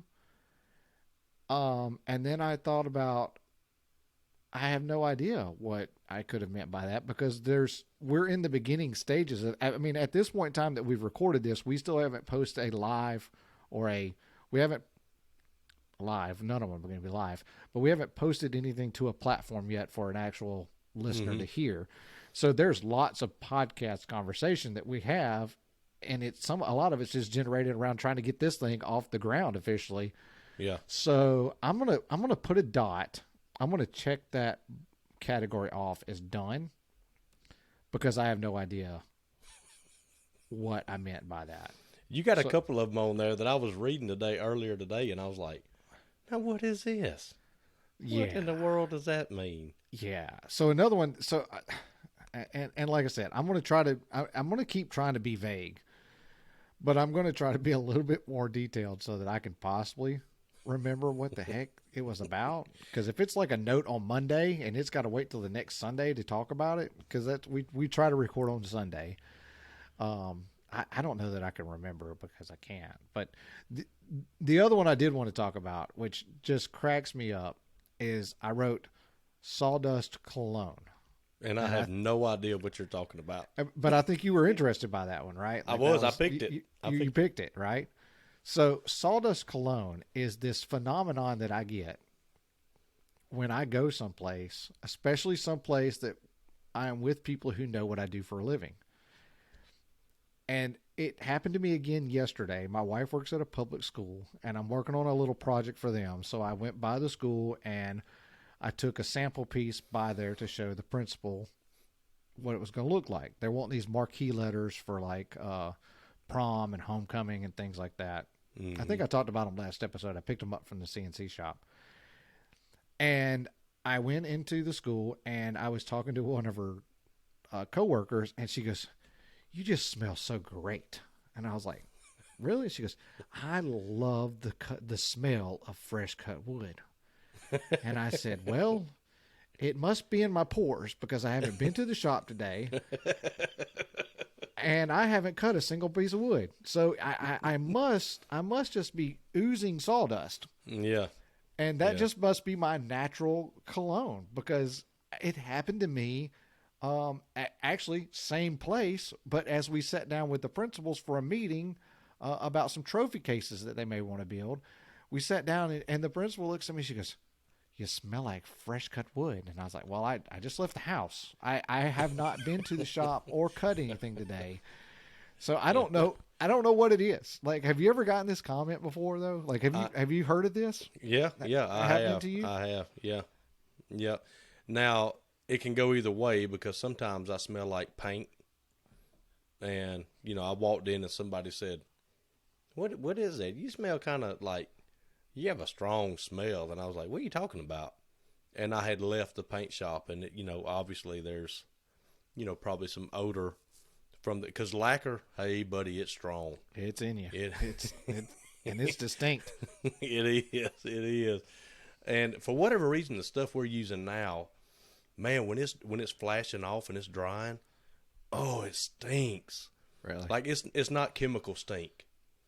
It's somebody stepped in something stink. Really? It is rough, man. And we give Joel a hard time because, a lot of times he can't use all the fans when he's spraying. Right. So we get to where we can kind of get a whiff of it down below or whatever, we're down there, and we come back, and we, like, Trey and I'll run back there, and we're hollering, and our hands are up, and we're just like, "What are you doing?" And he's like, "What are you talking about?" "I mean, you're stinking the whole shop up. We can't go nowhere." We get it. Okay, we get it. You're painting. We get it. we get it. You know, we just give him a hard time. Well, the bathroom is back there with him, so you might want to every once in a while. Hey man, what'd you do? What'd you do in there? But I have people that now I haven't smelled like wood. I don't think. I don't remember getting that comment, but people come in the shop and they say it smells really good, and especially if we do something out of cedar. Oh, we're dealing with cedar or something, But yeah. Or ash. I love when we cut ash. Yeah. I think ash, it smells like mint. Like it smells like a kind of a pepperminty smell. I love breaking it down. I think it makes the shop smell good. It does smell good. And this time of year is really hard here because we have the wood stove going. So when it's really cold and down, and listen, we get it. We get it. If you live in the north, this cold ain't cold. Oh, that ain't cold. You ought to try 20 below. Dude, it's still cold. If we're not used to it, it's cold. It's cold to me. 20 degrees is cold, man. And it's cold where you live, too. That's all that matters. If I think it's cold, it's cold. That's the end of the conversation. So we've got 3, keep in mind, I'm in basically a long tube, and we have 3 big fans that will suck air, fresh air, all the way through the shop. And we can't do that in the wintertime because it's cold. Right. And, man, it was so dusty down there. I was just like, this is horrible. So I waited for it to warm up a little bit, and I did. I finally opened the front door and just kind of let some of that stuff, go out. Yeah. Yeah, I'm that way. I've got a pellet stove for heat, and then I've got an electric heater that I run overnight just to kind of keep from having to start over completely. Mm-hmm. And, I get that fireplace smell going for a little while. Now, tomorrow will be scrap day, so I will be burning scrap from start to finish all day tomorrow because I have so much of it. I really wish I could find somebody like that needed that for that had a wood stove that would like that stuff, like to use as burner material. Because man, I'm not going to save scrap. I think we've talked about this some throughout. It will just consume you. Now I have one little bin. I have one little bin in my plywood rack, and that's where cutoffs go. So like I will label it, like on the cut side, I'll label like UV1, and then I write the width on it, right? So, but the rule is it has to be a full length of plywood. Like it has to be 8 foot long, or I won't save it. Dude, I feel that in my soul. And I just have to have some kind of rule, or I feel like it'll go out of bounds. But say it's like 14 and a half inches, right? So I write on the edge 14. So I know looking in there, like if I need a piece, I know just looking in there that I know for sure if I need 12, if I need 14, I know that thing will provide me 14 inches if I grab it. That's a good idea. I hadn't thought about doing that. Not that it's not, I don't put 14 and a half. I don't put what its actual number is. Yeah. I want some kind of leeway on it to know for sure that if I'm going to go through the trouble of pulling it out, it's going to give me the number that I need out of it. Mm-hmm. And so the rule is it has to be a full length for one. And then if the rack is full, if that slot is full left and right, I don't save anymore. That's just, and it doesn't matter if it doesn't matter if it's something different than what's in there. Say like everything in there is UV1 and I've got this one piece that's UV2. If the rack is full, the rack is full. You have to have some kind of rules, or you do, because like you said, you got to understand. And I had a guy today here a little while ago. He came in and he was looking at the scrap pile by the table saw, and he goes, "Is this all scrap?" And I said, "Yeah." And this dude, and I'm gonna do a shameless plug. His name is Steve, and he runs Northern Mist Longbows. Hey, Steve. So he makes, absolutely gorgeous handmade longbows. That sounds cool. They're I'd like beautiful, to watch that man. process. Oh yeah, they are beautiful. If you ever come down, I'll take you over there to a shop. But anyway, and what am I trying to say? For my own reasons, I became his friend. Like I reached out to him a long time ago because I was like, how neat would it be to know the bowman? Right. So I called him and I left him a message and I said, "Hey, I have packing material here when we get our doors in, if you ever need, I'm right down the street. If you ever need any packing material, let me know. I'll give you some. And he called me and I missed a call. And then he's like, hey, man, sorry I missed you. Hey, let's go grab lunch or something. That was the first time he left me a message. Let's go meet me up here one day, man, and we'll go grab lunch. You can do a lot over food. You can get a lot of things accomplished over food, especially in the South. Yeah, that's what we do down here. Let's go grab lunch. And I was so excited. It was like I didn't even know this dude, and it was like a celebrity, because his stuff is online. There are YouTube videos on it. And I'm like, man, I get to go eat lunch with this guy. And of course, he's just really down to earth. He's just a normal guy. He's a dude. Just a dude. He's a dude. He's a normal guy. And so anyway, we have developed a friendship, and he was here today. He's actually going to buy some of my hard maple because forget that junk. I'm not using any more of that on cabinets. I got it for a good price. The only reason I got it. Anyway, and he was surprised at the amount of scrap that I have. And he said, I'm gonna dig through here and get some. And I was like, go ahead. Well, Sensei was there. Uh-huh. And we've been through this, man. Since when I bought this shop, I hauled 2 truck bed loads of paint to the dump. We had a cleanup day where 7 or 8 people were here, and we took hundreds. There's a guy that came and got probably, no kidding, over 100 doors. That bad were doors, wrong doors, ordered wrong, whatever. Doors. And he said his wife wanted to paint them and hang them up, and sell them. I said, come get all you want, man. Come get it. Yeah. The amount of stuff here. Now, keep in mind, I'm not poo-pooing on that. He's from a different generation. Right. I understand that. Yeah. I understand that. But at the same time, this job we just did was 60 sheets. You're going to have a little bit, not a lot of scrap, but you're going to have some scrap left over. And Sensei was digging around. Was this piece 10.5 wide? I said, yeah. He said, you could use that for a shelf. And I'm like, yep, sure could. But then the next job, I'm going to have 5 more. The next job, I'm going to have 5. And it was only a 4-foot long piece. But what it does, though, is like, because you use the same thing I do. So we use software that maximizes a sheet of plywood, right? Yep. So, but when you do that, when you put your new job into the maximizer, the optimizer to maximize your sheet of plywood, it doesn't know that you got a piece of scrap over here that you're going to try to make a shelf with. It's going to put it on that job. Yep. So when you try to use scrap piece A over here for the shelf that's already an optimizer, you really are you're just trading tit for tat, and you're actually screwing yourself up because now you've got a piece in the optimizer that you don't need, and now you've got a spare part, and it really just kind of complicates things. It does. It's just easier just to cut a new one. Yeah. It robs you of time. Yeah. And because now, I can cut that out of a piece of scrap. Well, now you got a piece of scrap left out of your optimizer.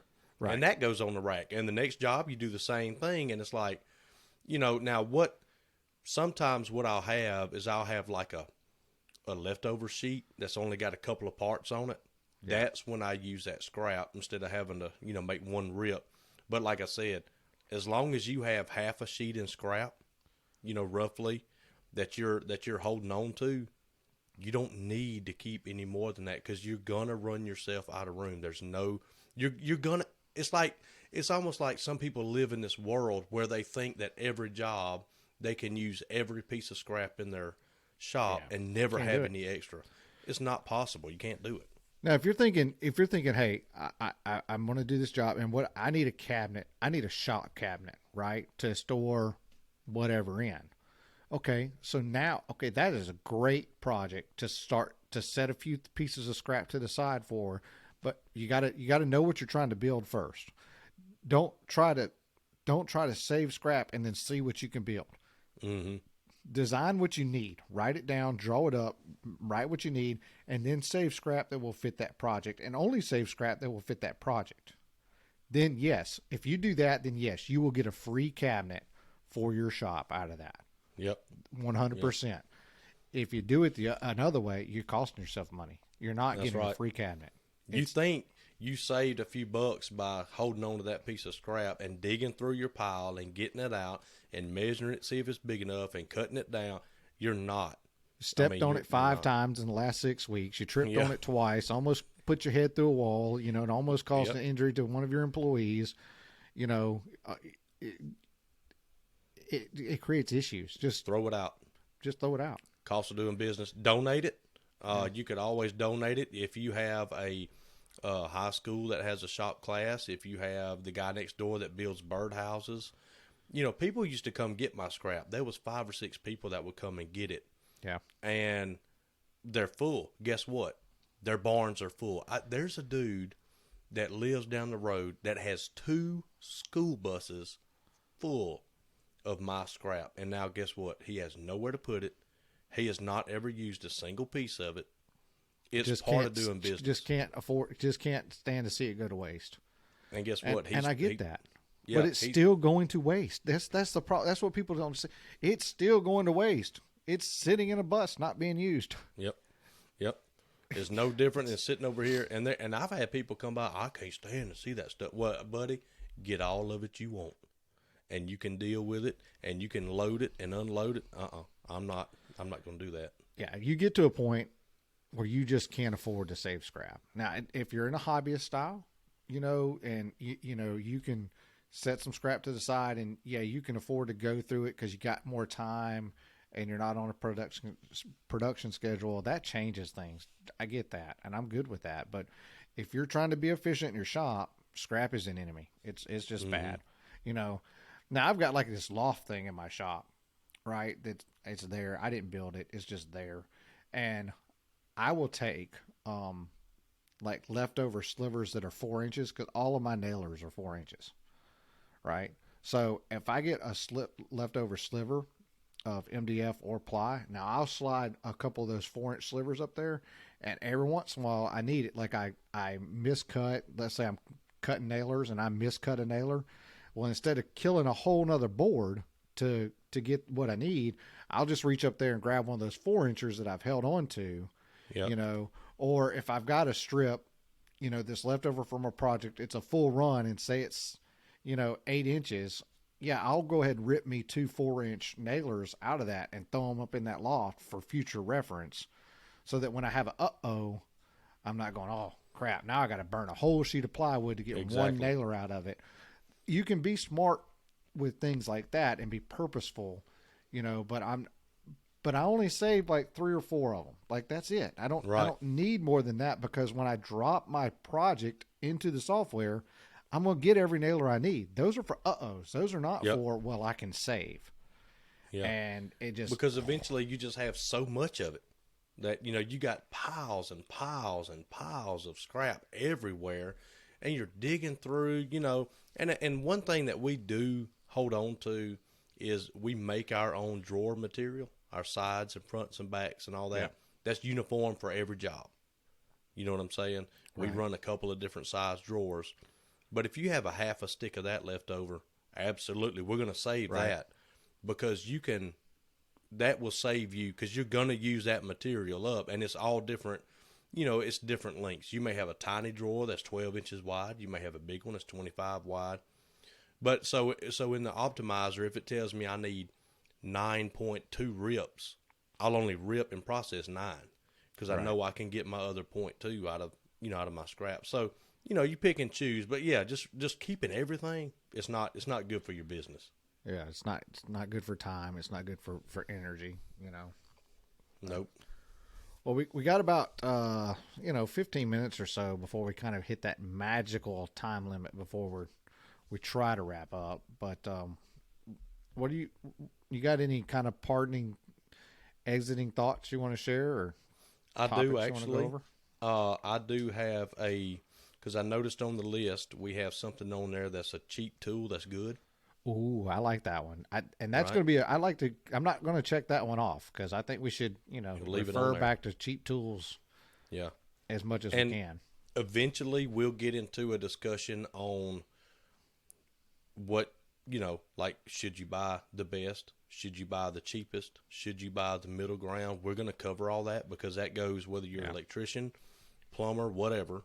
You know, there are introductory tools and whatever. So we'll discuss that, because we do not have time for that on this one. You're right. But a cheap tool is, so what we decided to do a while back was give the Hercules line, believe it or not, a go from Harbor Freight. I've got the Hercules miter saw. Yep. I've been running it 3.5, 4 years now. Zero issues. Love that saw. There's nothing I would change about that saw. I love it. So I said, okay, well, we'll buy a drill and an impact and a couple of batteries, and we'll see if they last. Of the Hercules line? Of the Hercules line. So the Hercules line is the upper tier for Harbor Freight. There's exactly what? Yep. There's Bauer. There's like Chicago Electric.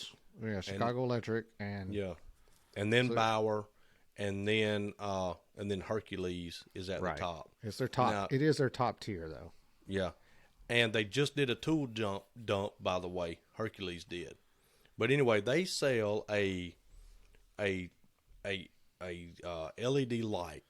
Now it's not the round bulb flashlight one. I don't have that one. This one is, I call it a mechanic light. It's kind of tall and skinny, you know, and it flips and rotates and all that. It runs, I don't know, 3 years on one battery. You know what I'm saying? I mean, they're super efficient now. But my son bought me one for Christmas. Didn't communicate that with my wife. Happy anniversary again. But she bought me one too, so now I have two of them. And man, I mean, I don't know what they cost, $15-$20, something like that. Yeah. They are amazing, man, just because we want to get on the same battery, right? We want the same battery platform. And whether or not that's Milwaukee, DeWalt, Ryobi, we are not going to judge whatever you decide to run. We're not those kind of people.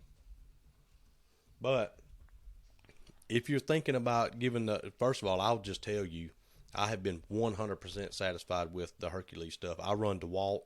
I run all kind of different brands, but I have been pleasantly surprised with the Hercules line. So the cheap tool is the Hercules, the skinny light is what I'll call it, because I don't know what it is. And I have a tool of the week. Okay. And my wife, again, happy anniversary.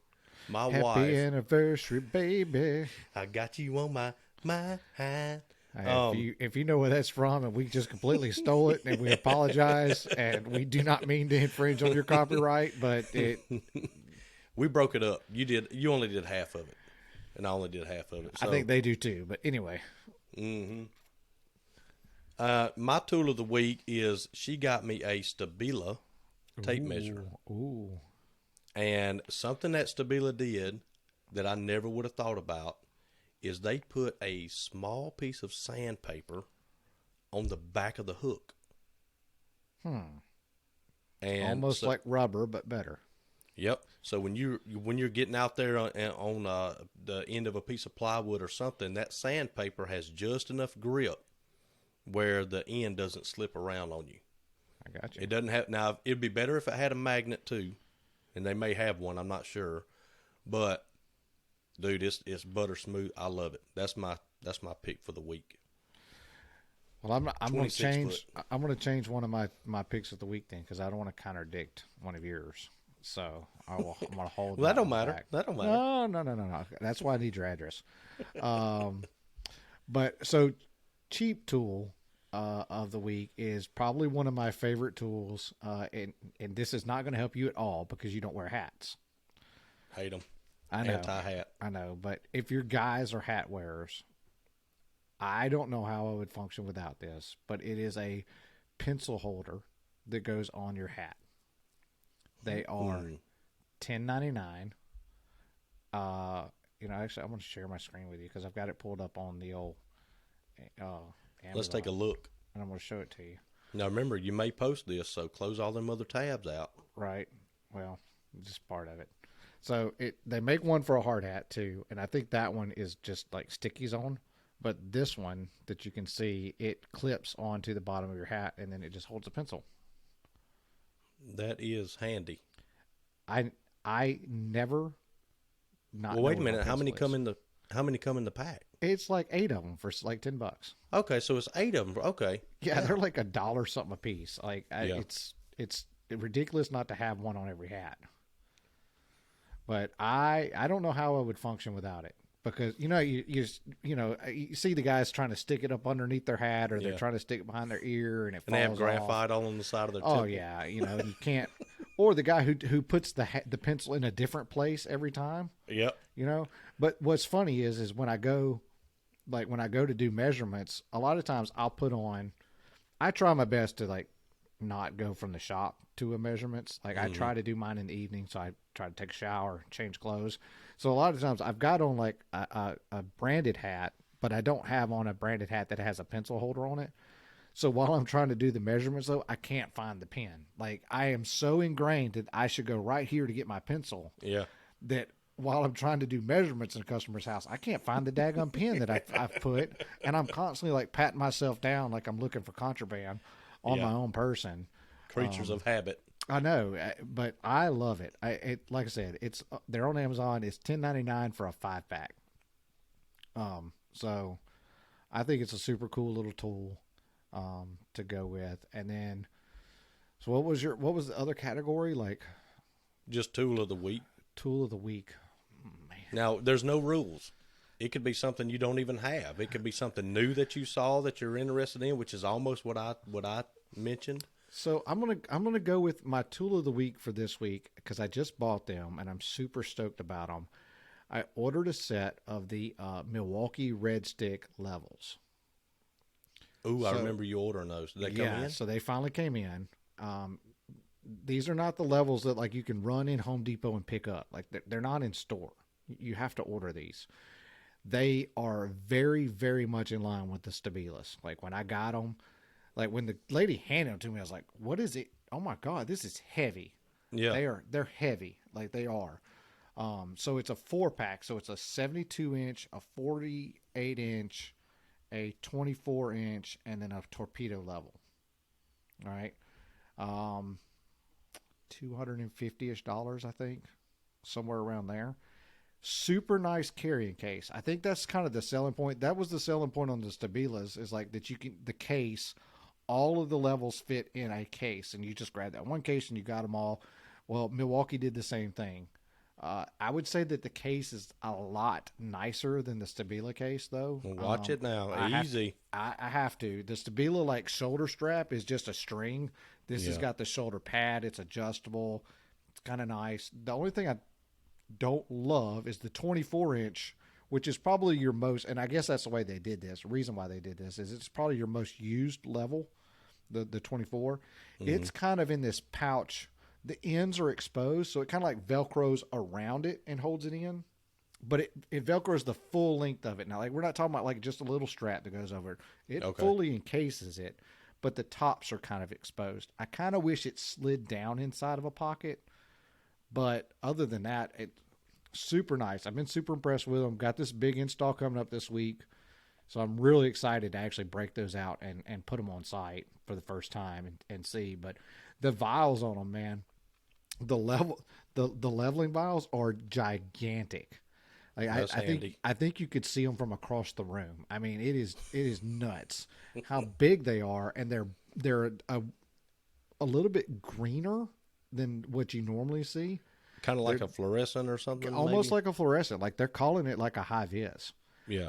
And it's super bright, and I'm actually really stoked about running them. But I feel like it was a good set. I was trying to buy a set of Stabilas. You can get some used Stabilas or some refurbished Stabilas online for $350-ish, but the turnaround time on them was really long. And I found these. They review. Do your research. Review. I thought they reviewed pretty in line with the Stabilas, and were a good bit cheaper. So I am a buy once, cry once kind of guy. I try not to buy the cheapest, but I can't always afford the best.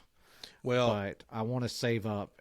I would rather save up and buy the higher end than I would to buy cheap and buy it twice. Exactly. And especially with levels. Hey, buddy, you set a whole house full of cabinets, and your level's off. Now, we check our levels every time, but I've bought several levels. I forgot a level, run in the hardware store, get the cheapest one, and it's 5 degrees off. It's horrible.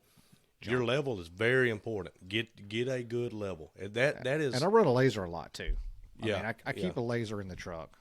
Yeah, I do too. Do you run the Bosch or the Bosch? Yeah, I run that Bosch, the green one. It does pretty. Eats through batteries, man. It's that green. It's that high, that frequency that makes green laser. It eats through them. But, throw a pack of batteries on the trailer, move on with your life. It's part of doing a bit. Well, I love a laser. You can't argue with it. Nope. Can't argue with a laser. It's hard to argue with. Well, buddy. So while we're here, okay. real quick.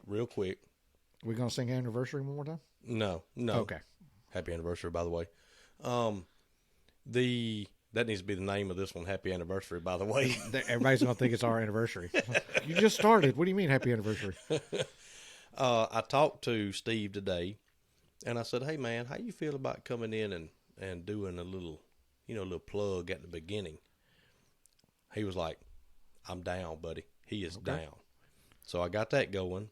Gotcha. We got a special shout-out per request this week from Mike Keller. Okay. He runs Southern Sweet Bee Honey. Oh, I remember him. Yep. The Honey Man. Yeah.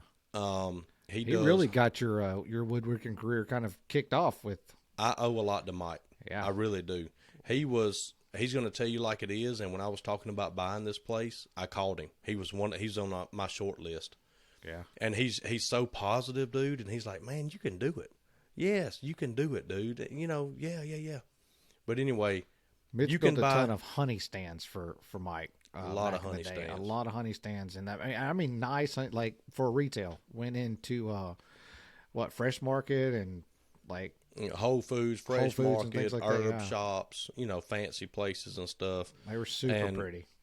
And actually, fun fact, Mike paid before I bought the cabinet shop, a few years before that. We had an artist that was doing, because I laser engrave different things on the honey display stands. That's right. And you can see all this at Southern Sweet Bee. You look him up on Facebook. You can see his whole operation. He's very open about what he does. Super great guy. Anyway, he called me and said, happy birthday. I said, thanks, man. He goes, I got you a present, but I kind of have to tell you what it is because you have to do it. And I was like, okay, what is it? He actually is the one that paid for my logo to be made. Oh, I remember you telling me that a customer paid for it. I forgot who it was. Yep, my official logo. And I'm not going to tell you how much it was, but it was way more than I would have paid to have a logo done. But he paid her, and he said, you need a logo, man. And when I bought the cabinet shop, I used to charge him next to nothing to make these display cabinets because it was a hobby shop, Right. And he's like, he's pretty much paying me triple what he used to pay. And that was his idea because he was like, you got to make a living now. I'm not taking it for any less than this. That's who he is. Yeah. And those are real friends. Yep. And you can buy his honey, and he makes candles too. You can buy them anywhere. They're online. I think they're on Amazon and all that, but look him up. Super great guy. He makes them all. He makes everything. He makes it. If you get a candle, he made it. It's not some big factory somewhere.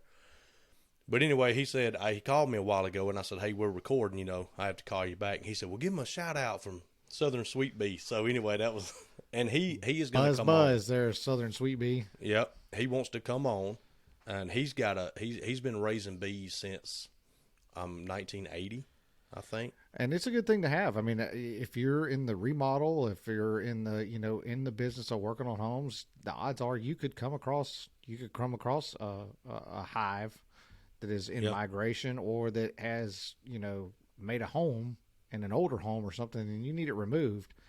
You don't kill them. Please don't kill them. Don't kill honeybees. I am not a tree hugger and I am not, but we need them. They're part of the ecosystem that we need. They're not like a snake. You kill every snake you see. We need bees. Don't kill them. And he raises a pile of them. Here comes another train, by the way, you might hear. But anyway, he wanted to give a shout out, so I'm gonna give him that because I owe a lot to Mike. And he's gonna come on. And I talked to a builder the other day. He said, sign me up, I want to come on. So dude, I'm excited, man. We're gonna have some Sensei said he doesn't know if he wants to be on the radio or not. Well, so, I didn't bother to again, just try to persuade him that it's not the radio, it's the internet, but whatever.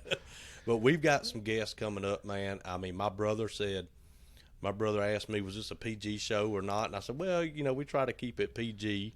Well, we can bring him on, but we may need an interpreter for people who are not from the South. Yeah. He said, we'll do a whiskey sampling on there. And he's just, listen, guys, he's not some raging alcoholic. He's funny. But anyway, he's willing to come on. So I'm excited. We're going to have some. I have some stories that I want to ask him his side of. So he'll tell you. Yeah, I know he will. He'll tell you. But we got to get it. We got to get it all set up. We got to figure out if people can call in. I'm not sure. Or whatever, but anyway, I'm excited, man. We're still figuring out the technology for just the two of us, so give us a little bit of time. Subscribe, show us that we're doing okay, and that you're going to actually listen to these people if we bring them on. Yep. Give us a little bit of a following so that they feel like they're not completely wasting their time, and then but we're looking forward to it. That's right, man. I'm excited. We're getting cover art done. We got a lot of that. Cover art is in production right now, so if we're you're really listening busy. To this, you'll have already seen the cover art, but you'll know that we recorded it while it was still being drawn. Does that make sense? And right now, we really don't know what the actual some of the cover art is going to look like, do we? We know one that it's not going to look like because we denied that. We denied that draft yesterday when it looked like the two of us driving a taxi cab with our logo as an air freshener. We sent that one back with a no. Yeah, no, this is not what we're thinking. That's right. But anyway, I'm excited. It's all coming together. I keep wanting to say y'all be patient, but I keep forgetting that all this is handled by the time they get to this episode. As a matter of fact, it's old news by now. Hey, we appreciate your patience. How about that? we do appreciate your patience.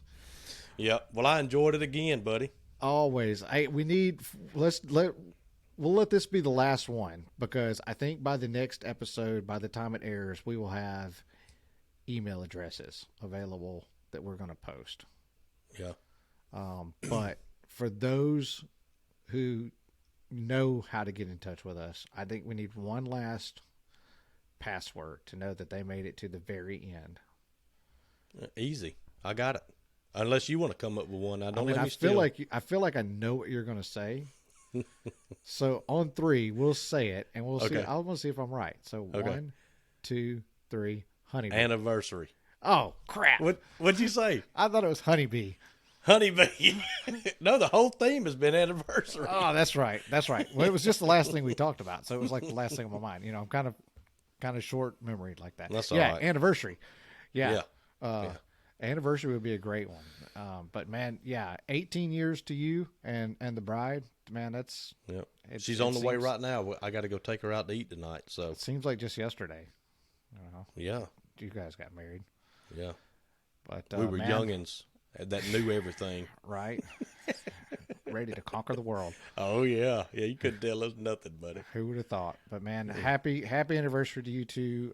Glad to see the way that you guys have met all the challenges that have faced over the last 18 years and that you've conquered them. And best of luck to you in the challenges that lie ahead because we all know that in marriage you face those every day.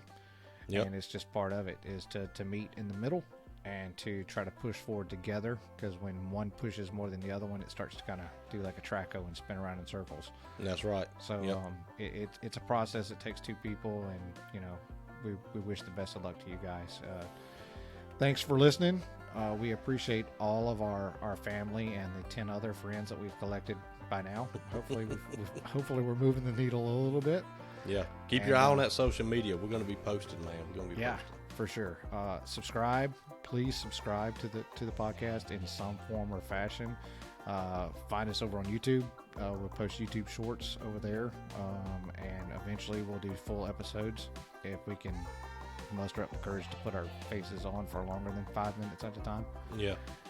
But follow us over there at the Stile Boyz on YouTube is how you find us there. And then on social media at Off the Rails on Facebook and Instagram. And have a safe week. Make some projects. Take on a challenge that you've been wanting to take on and you've been putting it off. Start making progress towards taking it on. And we'll see you in a week, buddy. Keep all 10 fingers. All of them. Idea. All right, man. Be safe, and all right. We appreciate it. See you, bud. Bye.